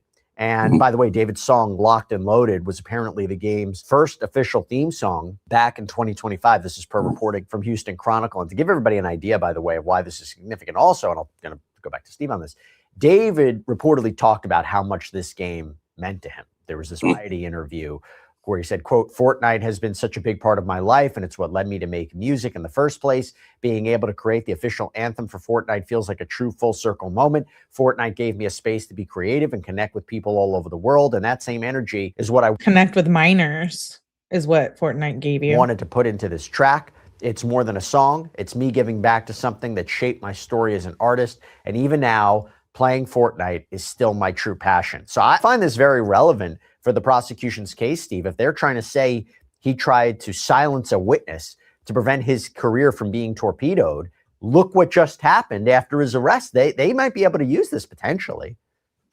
And listen, I think if it goes to trial, you're going to see that the way he met Celeste was through Fortnite. And that's significant. And listen, good on Fortnite. They didn't do this after a bunch of pushback. So there you go. We were thinking it was Discord, but it went from Fortnite and then she got brought over to his Discord. Wow. Yeah, she was a child. He should get the death penalty. I agree, Jenny. He took her across state lines at one point for another. I was thinking that too. Like, is that trafficking to some extent? He had a makeup line. I think they mean like, and I'm not like a gamer, but like skins for the games, whatever the hell that is. I just know I hear people say that, but he did, and we'll talk about that when we get to the document. They did this, one person requested a refund and they immediately processed it, and this started the ball rolling. And good for them. Yeah, he hasn't been proven guilty yet. I know that, but they're a private company, and if there's like, we don't want our name attached to him whatsoever, and we're going to refund people who, good for them. And because listen, Celeste did meet him through Fortnite when she was very, very young, and then it went over to Discord. And so I appreciate they did that, and he did. He used that platform to lure people, and it's obviously against their terms of service, and they didn't endorse it at all. But I'm glad that they're doing it without being asked to. I want to talk about the timeline. So you constructed a timeline in this case, and I want to go through some of it. So tell me about what happened on the day of Celeste's alleged killing and what happened immediately after. It's really wild to kind of see it on paper like this, and I got to give my analysts credit for putting this timeline together. On the 23rd is the day that the prosecution alleges that she was killed and lured over there and then killed. Beth Silverman seems to be saying it was the 23rd because last week going over to his house, and she never and she also called it the 1-year anniversary of her death last year on the 23rd. So he comes over there, and that is the day that he'd just gotten done with Coachella. He's back. He's kind of on this like rush. Look at her right here covering her face. Of activity going on, and they announced that the Withered tour or Withered album's dropping, and there's going to be a tour, and pre-sale starts. So here comes the money rolling in, right? And obviously they're alleging that Celeste was threatening to stop that. Now, what I find really interesting is, and I'm not saying anybody else was involved. I'm just saying I find it interesting that this is a period of time, the 23rd, when they announced that. The next day they have a album release party and Withered tour pre-sale, and then ticket sales start, and then by the 25th he's playing in New York. His management's in town. His management who leased the house is in town. Don't know where they're staying, and his friends are all around. I put up pictures yesterday of them on the 24th at this party. This would be just hours after he killed her, and he's hanging out, and Neo and Asia are in the photos with him. I don't think he had a lot of downtime by himself coming off of Coachella, and then all these PR events happening, and by the 25th, from the 23rd, he kills her. By the 25th, he's in New York. That's the thing too, is he did so many events and stuff after having unalived her, concerts, CD events, or whatever, music label events, photo shoots, Fortnite contracts. He has party, album release, all this stuff happening. Who's around him? I think that's going to be really key. Yeah. So this party, you say, is in Culver City, California. And I wonder if he was just, being a people person to get through work, and maybe he wasn't doing so good. I mean, how could you have to be demonic to be able to do all of this after unaliving your so-called child girlfriend? You said in your post, based on the timeline, I do not believe David was alone for more than brief periods between April 23rd and April 25th. I guess the question is, Where do you think Celeste's remains were? Where was her body during this time? I don't know. I mean, they're actively at this minute trying to find that out, really. And listen, I think that there's some nexus to downtown LA. On May 5th, when they alleged that she was unfortunately, dismembered by him, they said that happened on May 5th. There's a photo of him that social media post that we recaptured of him at a Cinco de Mayo type event downtown late at night with a food truck. Physiology of this is that she was killed on the 21st and 23rd of April and dismembered on May 5th. She had to be refrigerated, most likely, in between. Refrigerated? And where's her fingers? Why does a part of me think he ate them? Indy said the same thing. I think he ate them. Or he disposed of the fingers where he disposed of the chainsaws when he went to Santa Barbara. Let's not forget he was watching porn 24/7. That warps the brain. I think he was in a dark spot. A dark place after he killed her and was doing all these events. I really do have questions about the people around him and what they saw with his what personality and behavior changes, because that's not normal. And I don't know if that means it's a warehouse downtown or some sort of facility downtown that he rented or had or whatever, but I don't believe she was kept at the house, and she wouldn't have been in the state really to dismember her to where,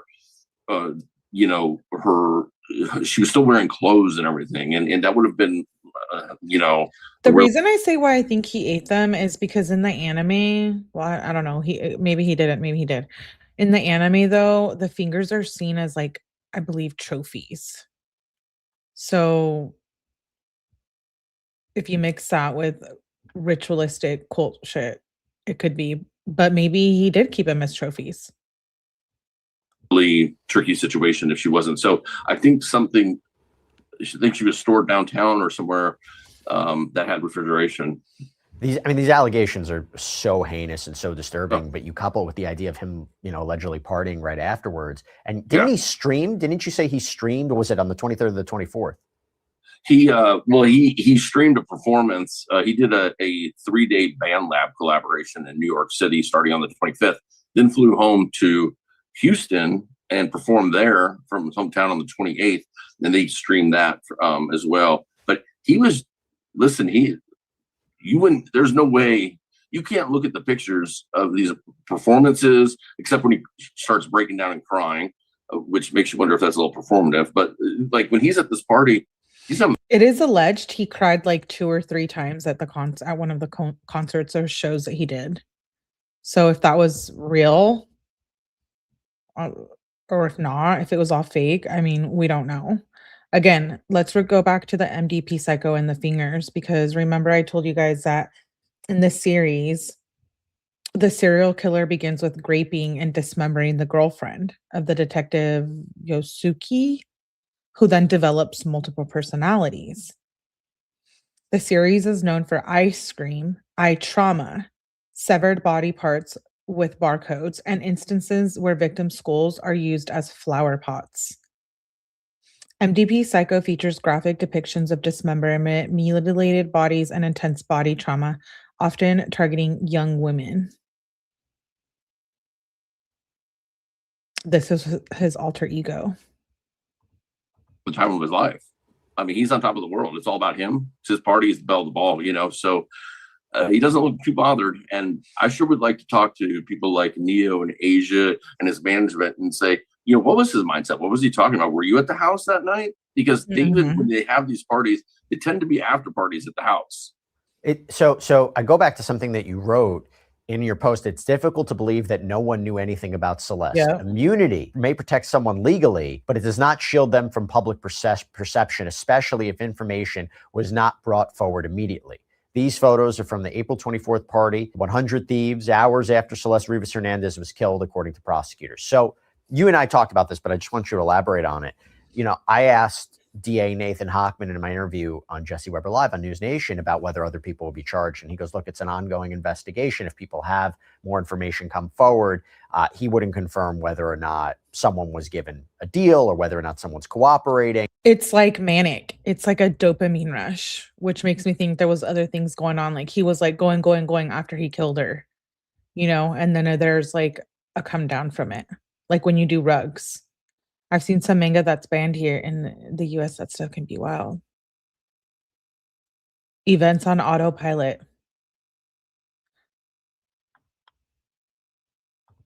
I remember he did say there's cooperating and non-cooperating witnesses potentially in the grand jury.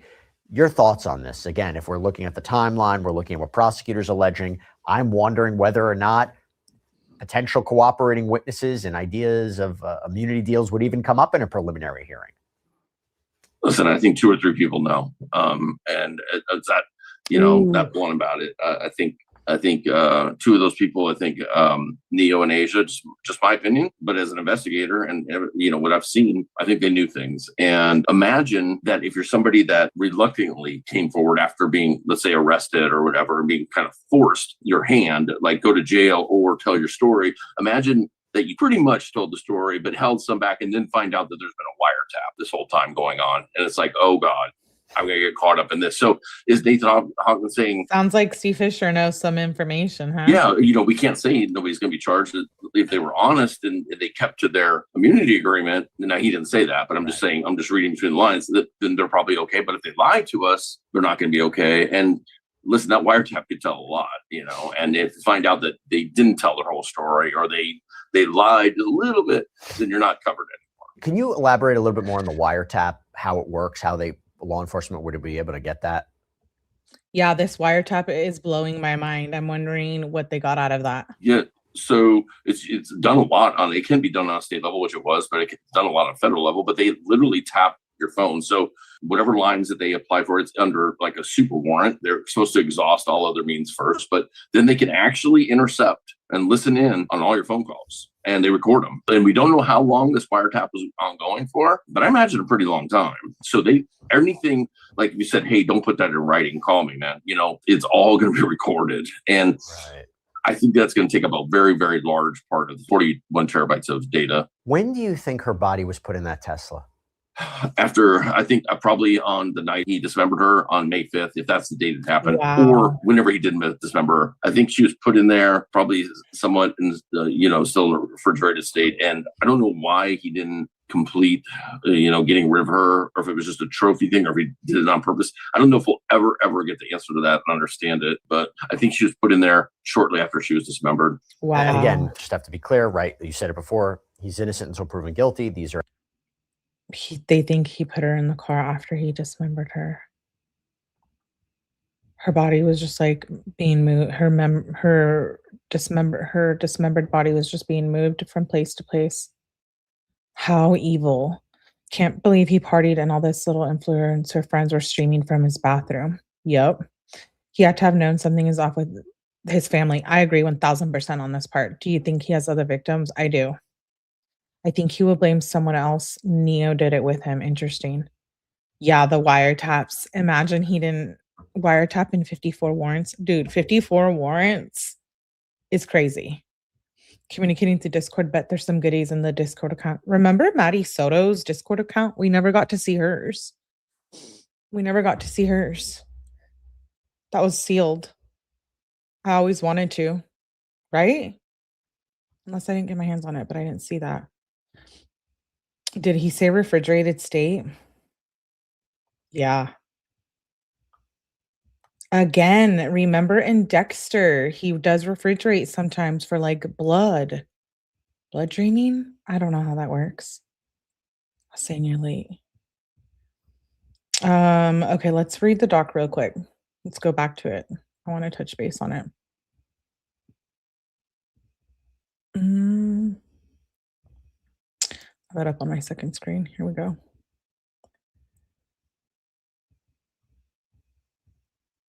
The dismembered body of 14-year-old Celeste was discovered in front of the trunk of the defendant's Tesla Model X on September 8th, 2025.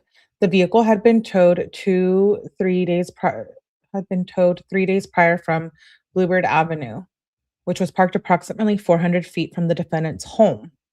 Surveillance video and other evidence confirms the defendant was the last person to drive the vehicle on July 29th.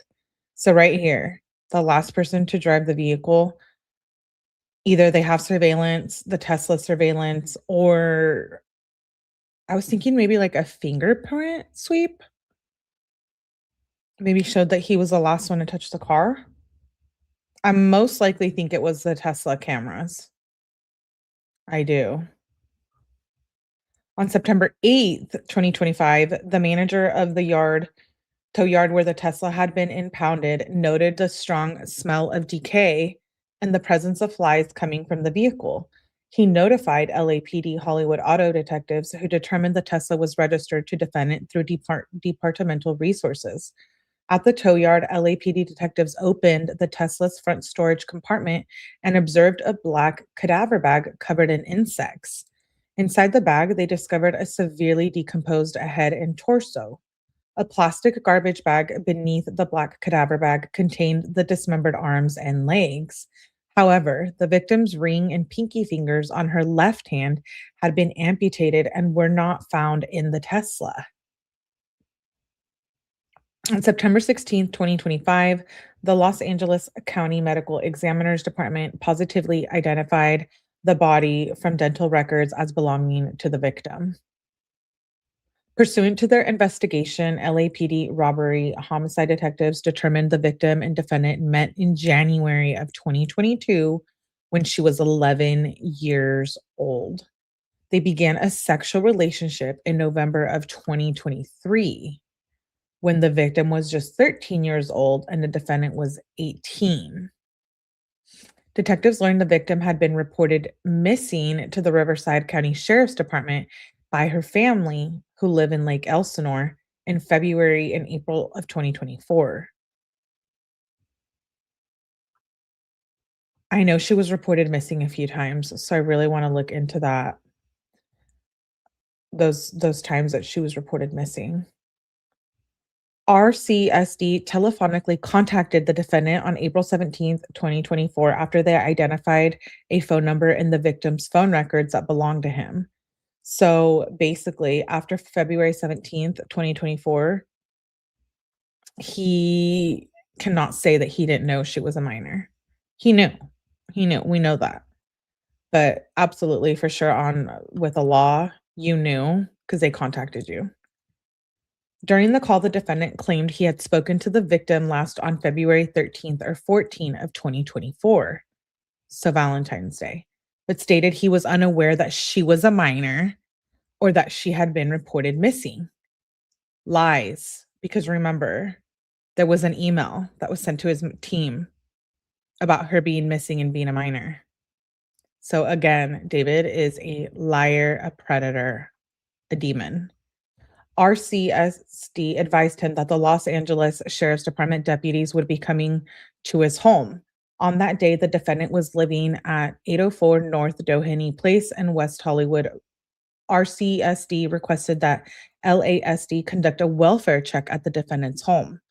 LASD deputies went to the defendant's home that night at 8:15 p.m. and informed him that the victim was a 13-year-old runaway.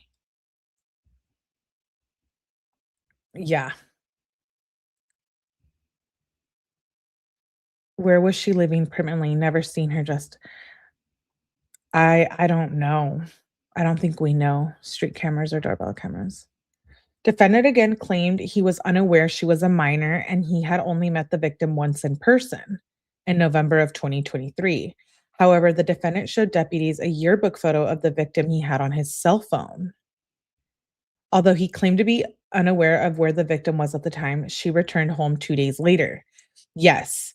So around this time, someone emailed his team, his management, and was like, she is a runaway. She's 13. She needs to be returned home. And Celeste showed up back home 2 days later. Despite being informed by law enforcement, the victim was only 13. The defendant continued to pursue her. After the victim returned home in February of 2024, her parents took her cell phone away. The defendant drove to Lake Elsinore and paid a junior high school student in the victim's class $1,000 to give the victim a cell phone the defendant purchased so they could stay in contact.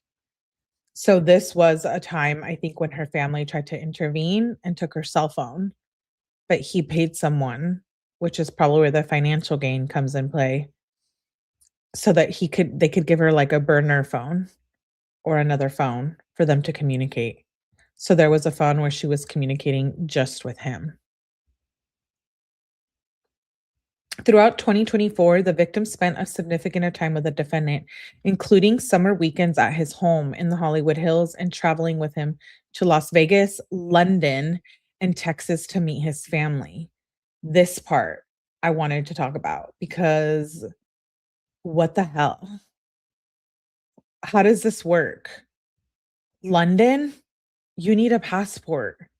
Did she have one? Who renewed it? Was it renewed? Did David pay for it? Did David work his way around this, the money, the fame? And I thought that isn't there like TSA, like wouldn't they question her if she was traveling alone? Because it is alleged she didn't travel with him. I think that he put her on a different flight or they traveled separately. And he flew her to Texas to meet his family. Therefore, 𝗶𝗵𝗍𝗶𝗍 and Colleen need to be arrested, I think. I'm sorry. I know it probably won't happen, but if she was staying at your house and you knew she was a minor, dude, I'm sorry. It's not right. It's not right. And you guys, everyone knows that.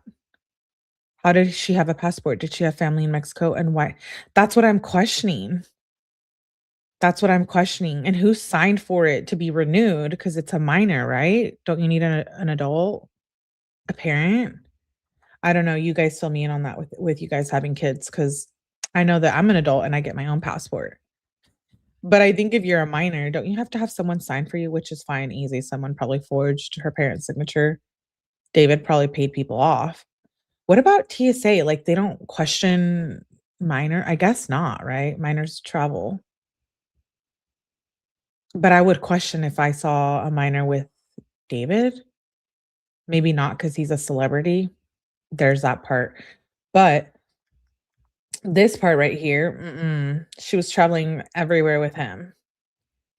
I needed to go to Mexico with my dad as a kid. Oh, you needed one. My mom had to write something. Maybe he had a private jet. That's what I was thinking. A private plane. Oh, you can get away with a lot with a private plane from what I hear. I don't know though. But this was concerning to me. And she met his family. She was at concerts with his family.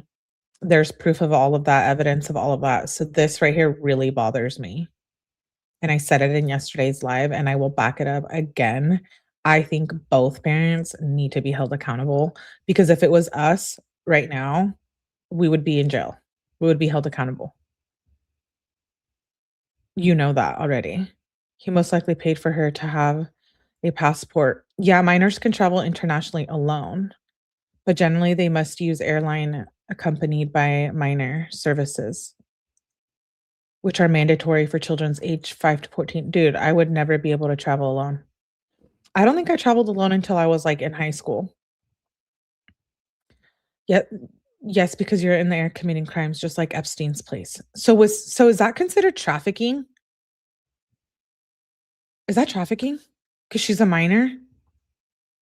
Or no? I got Diddy on the head.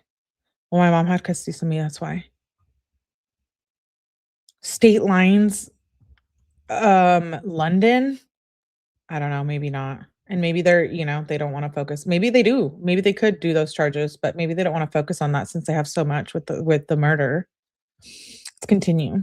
How did her parents not see the tattoos? That's also a good question.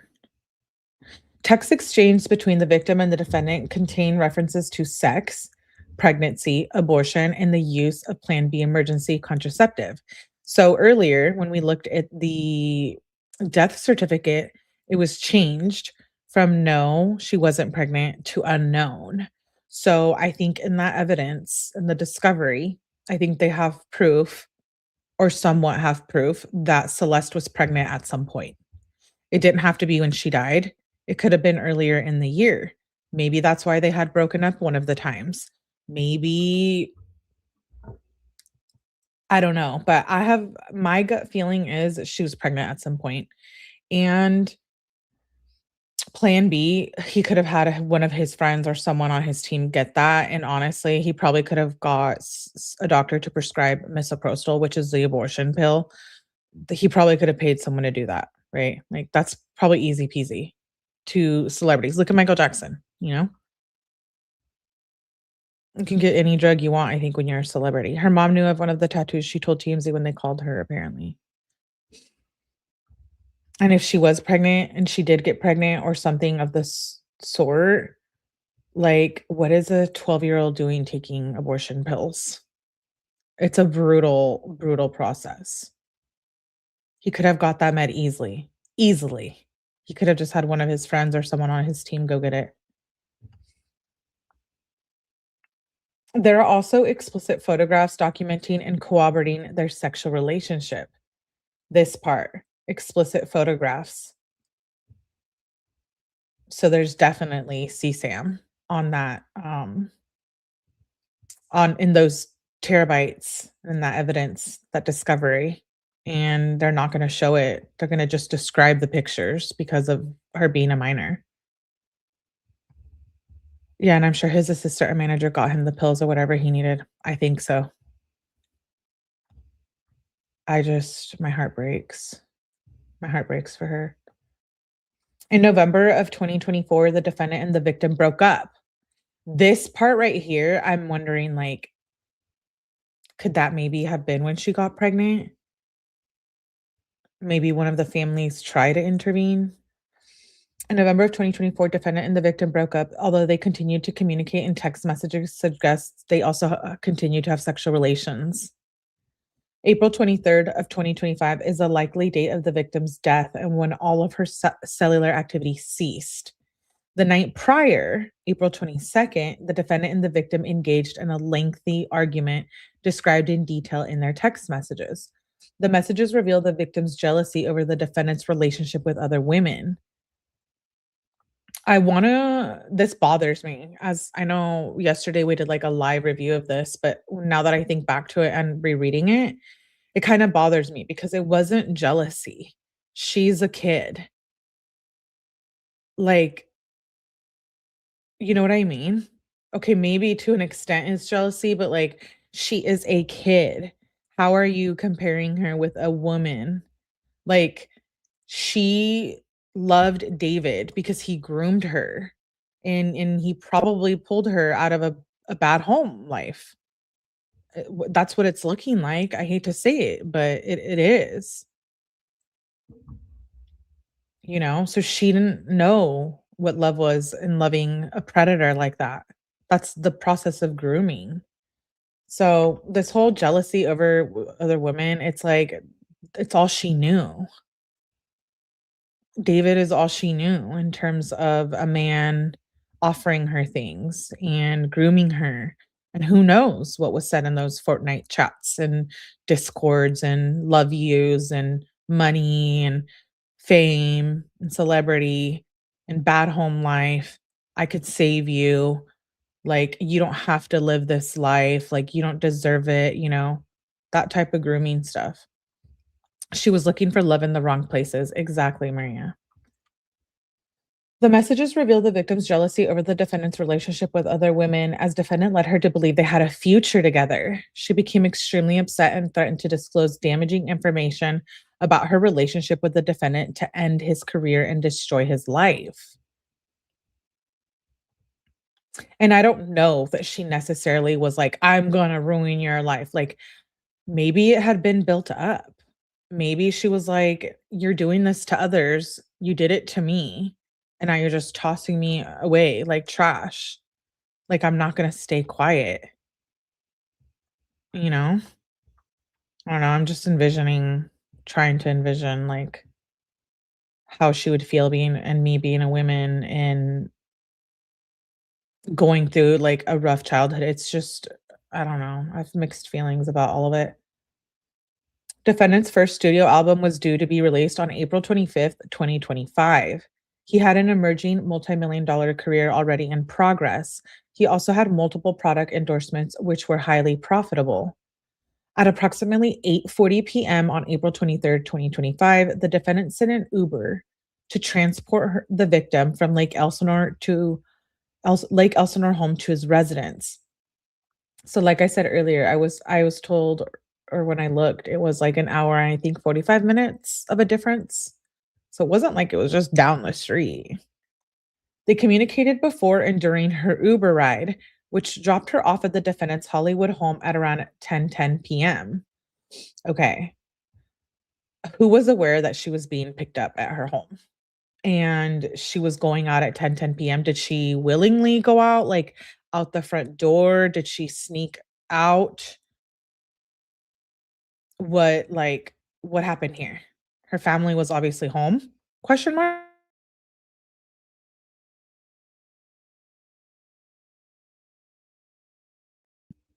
Maybe they were home and didn't care. I mean, I have questions. Because if I was leaving at 10:10 at that age, absolutely. Well, one, our alarm system probably would have gone off, but maybe they don't have that. Two, no, there's no way. Not at 12:13 that I could just walk out the house at 10:10 p.m. Absolutely not. At approximately 10:30 p.m., defendant sent text messages to the victim inquiring where she was. The people contend this was part of the defendant's premeditated plan to cover up the murder, as she was already dead by this time.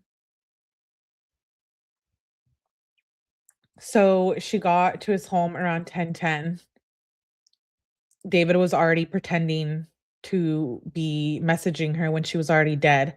That's why I was thinking, like I said yesterday, that he killed her when she initially was walking in the garage. Yeah, he killed her within 20 minutes. Exactly. I do think so. At approximately 10:30 p.m., defendant sent text messages to the victim inquiring where she was. Oh, I'm sorry, I repeated that. Knowing he had to silence the victim before she ruined his music career as she had threatened, very soon after her arrival at this home, the defendant stabbed the victim to death multiple times and stood by while she bled out. Like, I think this is what I envisioned in my head. I said it yesterday. I think she got to his house. She was like going through the garage or whatever. And he was maybe already tripping out. And I think that's where he stabbed her. And that's why the blood in the garage where they found her DNA was there. Very soon after her arrival, defendant stabbed the victim to death multiple times and stood by while she bled out.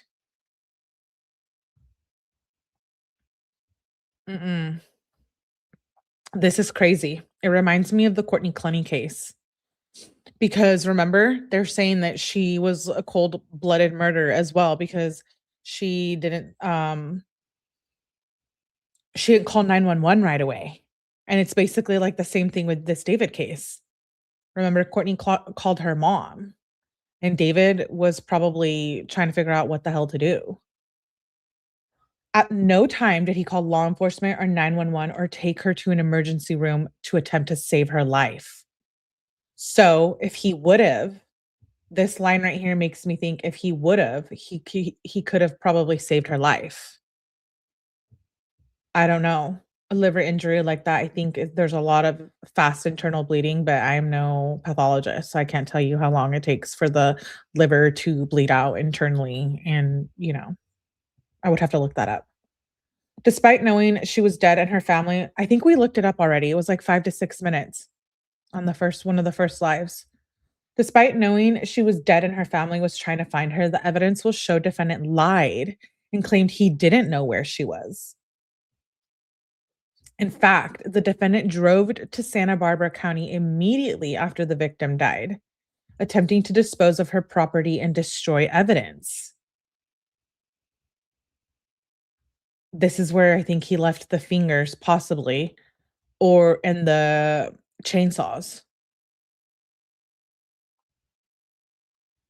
But like where? Because you would think somebody would find them after this time or something, unless he really did bury them out in the middle of bumfuck nowhere. But I'm not familiar with this part of Santa Barbara.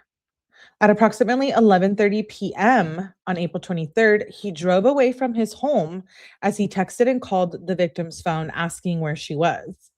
Again, these were acts calculated and planned to set up the defense with a very short timeline after the victim's vicious murder. Who did he call? He then leaves his house. So where was her phone when he sent those texts? Exactly. Exactly. And I think he needed her fingerprints to get in, right? Unless, or facial recognition. Oh my gosh. It's truly vicious, like this document says. So he was like texting her phone, like, where are you? And he had already killed her. So it was all for him to have an alibi. Defendant drove his Tesla north on 101 freeway to San Marcos Pass Road, SR 154 near Lake 𝗏𝗏𝗵𝗃 in Santa Barbara County.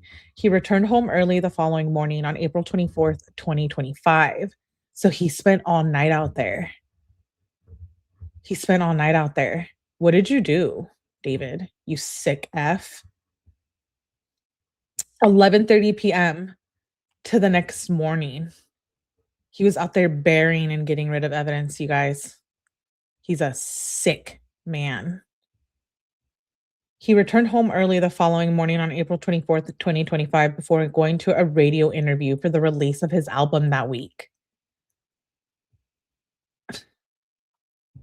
He said, this is why I think he's a psychopath, because he has no feeling of remorse. Like, how are you going to go do a radio interview after you just stabbed someone to death, aka the girl you were grooming? I just, it literally is blowing my mind. I'm so hell-bent on being stuck on this case. He sent 2 additional texts to the victim's phone that day, which obviously went unanswered because she was already dead. After April 26, 2025, the defendant never attempted to contact her again. And why would you not contact her again? Because you knew she was dead. Maybe threw them in the water. I'm thinking that, Janie Jack. Where did he leave her then? Wow. Where's the phones? Where's the phones? Tellingly, defendant subsequently purchased tools to carry out this plot to dismember and dispose of the victim's body. On April 24th, 2025, the defendant ordered a shovel from Home Depot that was delivered to his home from Postmates. So he drove her out, or drove whatever he went out and did in Santa Barbara, gets home, orders a freaking shovel as he's doing his radio interview, and Postmates delivers it. On May 1st, 2025, the defendant ordered and subsequently an Amazon delivered 2 chainsaws. Why 2? This is the part that's blowing my brains. On May 5th, 2025, the defendant ordered and Amazon subsequently delivered a body bag, heavy-duty laundry bags, and a blue inflatable pool to his home. So we know that the inflatable pool could probably have been used to drain her body. Heavy-duty laundry bags, clearly to put her remains and maybe her clothes, but she was found with some of it. He made these purchases under the fake name of Victoria Mendez. On May 8th, 2025, the defendant returned to the same area in Santa Barbara County, leaving his home around 11:30 p.m. So he drives to Santa Barbara, comes back on the 24th, dismembers her, orders stuff on the 1st, so premeditation here. Body bag, he already was thinking of chopping her up, dismembering her. May 5th, he dismembers her. May 8th, he returns to Santa Barbara to get rid of more evidence after he dismembered her. Leaving his home around 11:30 p.m., he returned to the area again on May 31st. So then he goes back to dispose of even more stuff, or maybe get rid of the fingers. He goes back May 8th and the 31st. That's like, how many days of difference is that? Like 20 something days? I wonder if he panicked about something. This is an isolated site off SR 154 where the victim's identification was subsequently discovered in January of 2026. So that part makes me think, again, I think I said this yesterday, that they found evidence, right? They found evidence off of SR 154. Additionally, on July 7th, 2025, the defendant ordered a burn cage. So he had kept her remains. Maybe he went to get rid of the chainsaws or her cell phone or something. And then he orders a burn cage. He's like, okay, I still have her remains. He's thinking I still have her remains. And then what? He's like, okay, I need to get rid of them. So I'm going to incinerate them. Cause that's a big time difference. I mean, it's not really, but it's like a month when he visits Santa Barbara to the burn cage. So clearly he's pensive on the thought of what he's going to do with her remains. He wanted to be caught clearly. Where's all her belongings? That's what I think was in Santa Barbara. These are not acts of an innocent man. Like maybe he's done some type of shit before.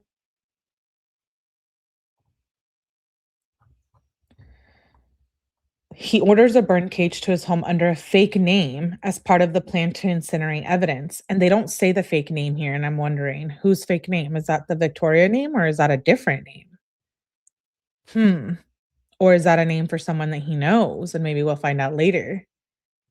Moreover, the defendant took horrifying measures to destroy and discard the victim's body. After placing her into the blue inflatable pool to prevent her blood from spilling onto his garage floor, the defendant used a chainsaw and perhaps other tools to cut off her limbs. Small blue plastic fragments were found embedded in the victim's remains, which were collected by the medical examiner's department. The fragments were analyzed by the LAPD Forensic Science Division. An expert was able to make a physical fit match from the blue fragments to the blue inflatable pool purchased by defendant in May of 2025. That part leads me to believe he tried to dismember her or did dismember her in the pool. Or something. Something got dismembered in the pool. In order to distance himself from the victim, he amputated her left ring and pinky fingers because her finger contained a tattoo of his name. Her fingers have not been recovered. Defendant then placed her head and torso in the cadaver bag he purchased. He placed her limbs into a garbage bag. That is questionable as well. Why wouldn't he place all of it in the cadaver bag? It's a cadaver bag so that he could fit the body in there. But he places her limbs into garbage bags, which he deposited into his front trunk, laying the cadaver bag on top. So I question, was she dismembered on the same day entirely? For several weeks or possibly months, the defendant left the victim's body to decompose inside his Tesla. And this we've all always talked about. Why would he do that? He's a dumb criminal. Good thing he got caught. But like, what? I'm still stuck on this. Did he mean for the body to be found? Who was involved? Who moved the Tesla? Who didn't smell a rotting body? Why would you not report your Tesla stolen? Why would you not get a shit about that car? That's expensive. He lied to friends, business associates, and others who noticed a strong smell of decay in and around his home and vehicle. Okay, so he lied to his friends, business associates, and others who noticed the strong smell. So this leads me to believe someone did testify that they did smell and that he had excuses, which goes back to the video we watched with Sakura's stream, where he says that he took a poop in the bathroom and that it smells. Now we know he lied about that. So it does align with what they're saying in this document. I think he thought he was smart, but clearly he's a moron. He's very young and inexperienced. Hi, beautifully broken. Good to see you, love. Before leaving his concert tour at the end of July, he parked his Tesla on the street around the corner from his home. And why wait to, like, why July? And we'll probably not get answers to these questions ever in our life. So some of these we can just sit on and ponder and theorize. But like, is he going to tell the truth? No. Why would we ever believe a murderer? Even Rex Heuermann, oh, we're going to study him. And what, you think he's going to tell you the exact truth about everything? He's a murderer. He's a killer. No. He'll tell you the truth about some stuff. I truly don't buy that. LAPD served a search warrant at the defendant's home on September 17, 2025, after the victim was identified by the medical examiner on September 16th. Inside the garage, detectives discovered evidence consistent with the dismemberment of the victim's body. I have to sneeze.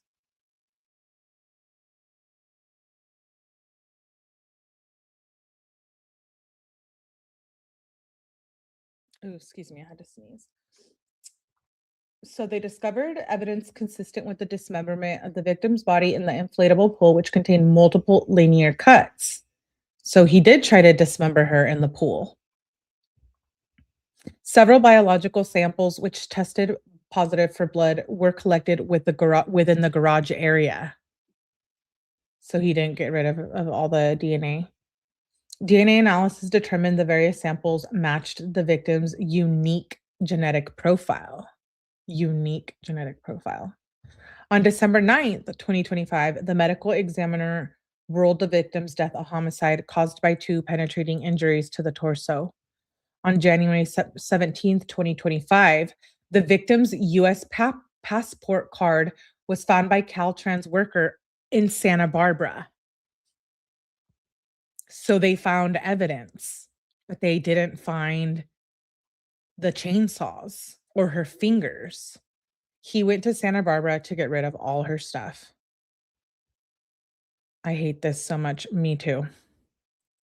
Half-truths, exactly, agree. He dismembered her in the pool, cutting it into her body, cut the pool at the same time, and left traces. Yup. And that could have been an accident. He maybe was dismembering her and didn't mean to cut the pool, and then he panicked. But her passport card was found, you guys, a long time later.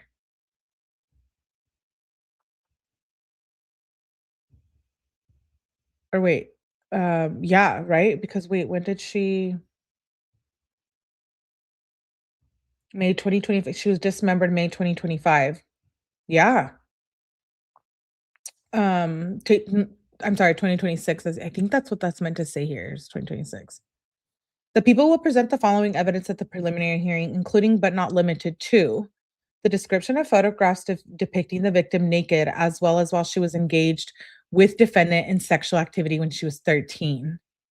So he did videotape it or document it. As this evidence constitutes 𝗍𝗄, the photographs themselves will not be presented. While all possible charges that could be proven were not filed, the 𝗍𝗄 is proof of their ongoing sexual relationship while the victim was 13 and 14 years old. Numerous text messages between defendant and the victim evidencing their sexual relationship, pregnancy, abortion, and the use of Plan B emergency contraception. Messages through March of 2025 prove the defendant continued to manipulate the victim as she messaged, "All we do is have sex and just hang out, man. I want more than that for myself." Thank you, Kelly, for becoming a member. Appreciate you. Glad you made it. Her being so young makes it so much worse. Thank you, Kelly. Every time, I know. How sad she was texting him this a month before he killed her. All we do is have sex and just hang out. I want more than that for myself. You guys, that's a 12, 13, 14-year-old girl, 13-year-old girl, right? Because it was her birthday. So The messages were obtained from the defendant's iCloud data. Defendant's cellular activity and communications derived from the defendant's iPhone and Tesla, which demonstrate defendant's activities from April 22nd, 2025 to April 24th of 2025, including a trip to Santa Barbara County in the middle of the night after the victim arrived at his Hollywood Hills home. I bet you they have messages with her friends too.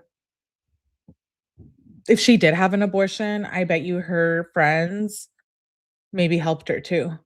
Who knows? Including a trip to Santa Barbara County in the middle of the night after the victim arrived in Hollywood Hills home. Surveillance video of the defendant driving his Tesla on July 29th, 2025 for the last time before parking the vehicle and leaving on tour at the end of July. DNA evidence developed from bloodstains collected from defendant's garage, which matched the victim's genetic profile. Proof of the defendant's Amazon purchases and deliveries to his residence, including 2 chainsaws, a body bag, an inflatable pool, heavy-duty laundry bags, and a burn cage after April 24th of 2025. Proof of the defendant's purchase and delivery from Postmates of a shovel from Home Depot on April 24th, 2025. Uber records showing defendant's transaction where he ordered an Uber to pick up the victim near her Lake Elsinore home and transport her to his residence the night of April 23rd, 2025. I wonder if they subpoenaed the Uber driver.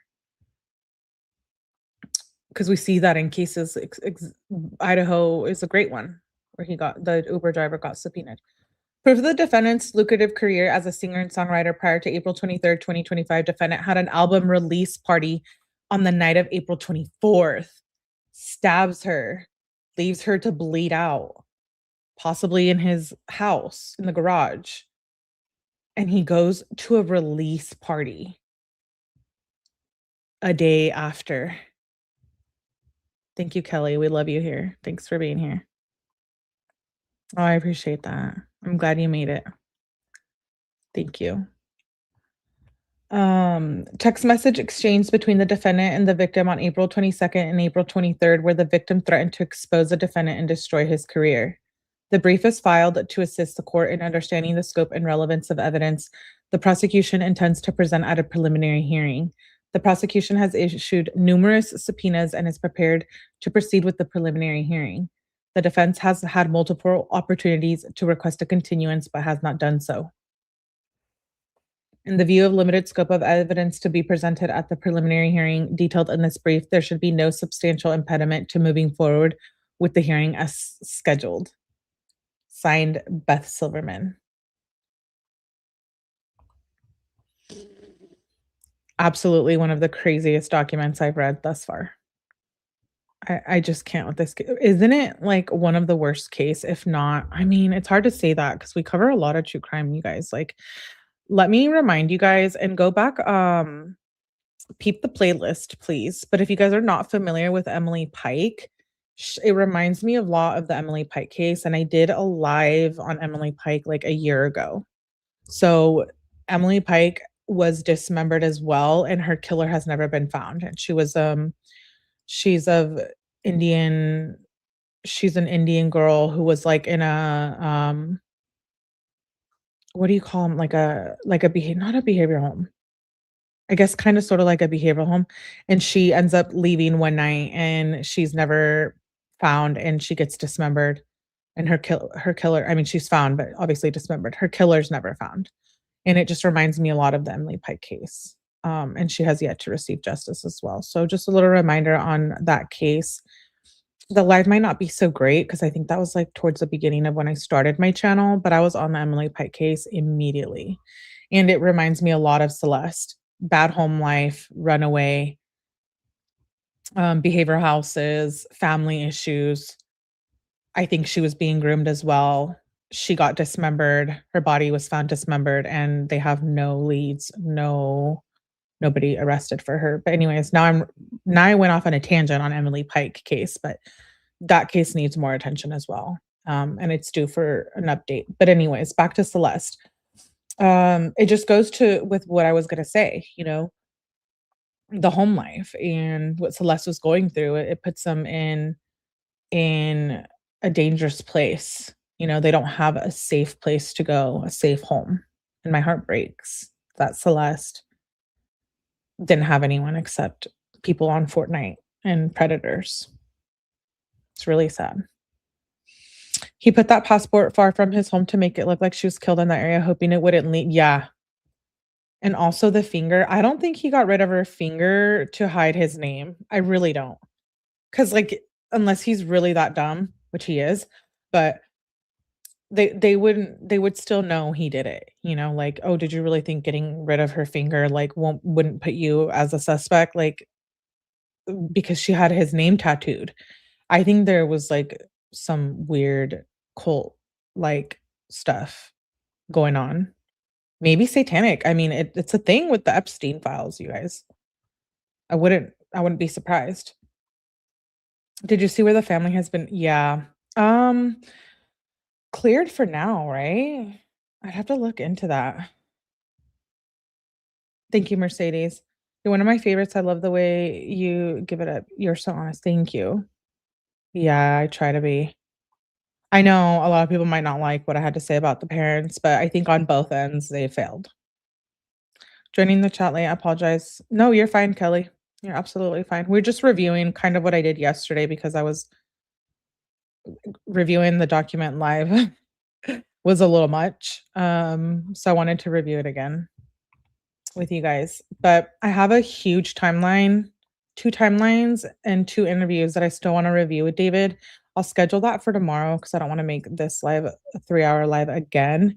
But there's one interview I want to watch on video, and then I want to read an article, and then there's crazy timelines that are so good that I want to share with you guys. So I'll make another live for that tomorrow. I know we've been deep into the David stuff, but tomorrow we should be back to Laura Owens and probably Kenzie if you follow Kenzie. But before we go, I will leave you guys with this video from David because I'm obsessed and not in a good way. Like, I think this video is crazy. The white rose, universally regarded as a symbol of purity, loyalty, and romance. But that's not the reason I took a liking to it. You see, when a human being is drained of all of its blood, it becomes pale, lifeless, just as the rose. Visually appealing, only good to observe and admire. But the moment you go to pick it up, you get stabbed. But I, or should I say a separate part of me, indulges himself in the thorns. This part scares me. I feel like we're watching a freaking horror film. Dousing himself in the blood of his own negligence without even vetting the misleading beauty. Wearing a blindfold only to escape his self-made hell, accountable only to pain. I have placed this part of me throughout this project in different areas of melody, lyrics, and delivery. You'll feel it when you get there. Follow me now through this journey of holding a rose petal by petal until they fall short. And I have no choice but to catch it by the thorns. These are like the thoughts in his head. That video just will continue to blow my mind. I probably play it on every live. It's so scary. Yeah, he did that. He made that video for his song Petals, which is on the album he released after Celeste's death. Are you planning on attending any of the hearings? Yes, I would love to attend. I won't probably be at the preliminary hearing, but I will try to make it to the one after that and or the trial or whatever happens after the fact. Absolutely. I want to be there. Oh yeah, Kelly, message me. That would be cool. I'll drop my email. I dropped my email for you. That's my business email. He worked so hard covering up everything. He could have saved himself some trouble and called the cops and told them what he did as soon as he finished, and he had less evidence. Yeah, it's too far gone now. He disposed of her body. Evidence. A lot of stuff. So sad. So sad for Celeste. Anyways, shout out to you guys for being here for another Celeste David live. I will put the lineup up for tomorrow. Shout out to the live chat, the replay viewers. Shout out to you guys as well. Always replaying and making sure you guys don't miss it. I appreciate that because it definitely does not go unnoticed. And thank you, Kelly, for renewing your membership.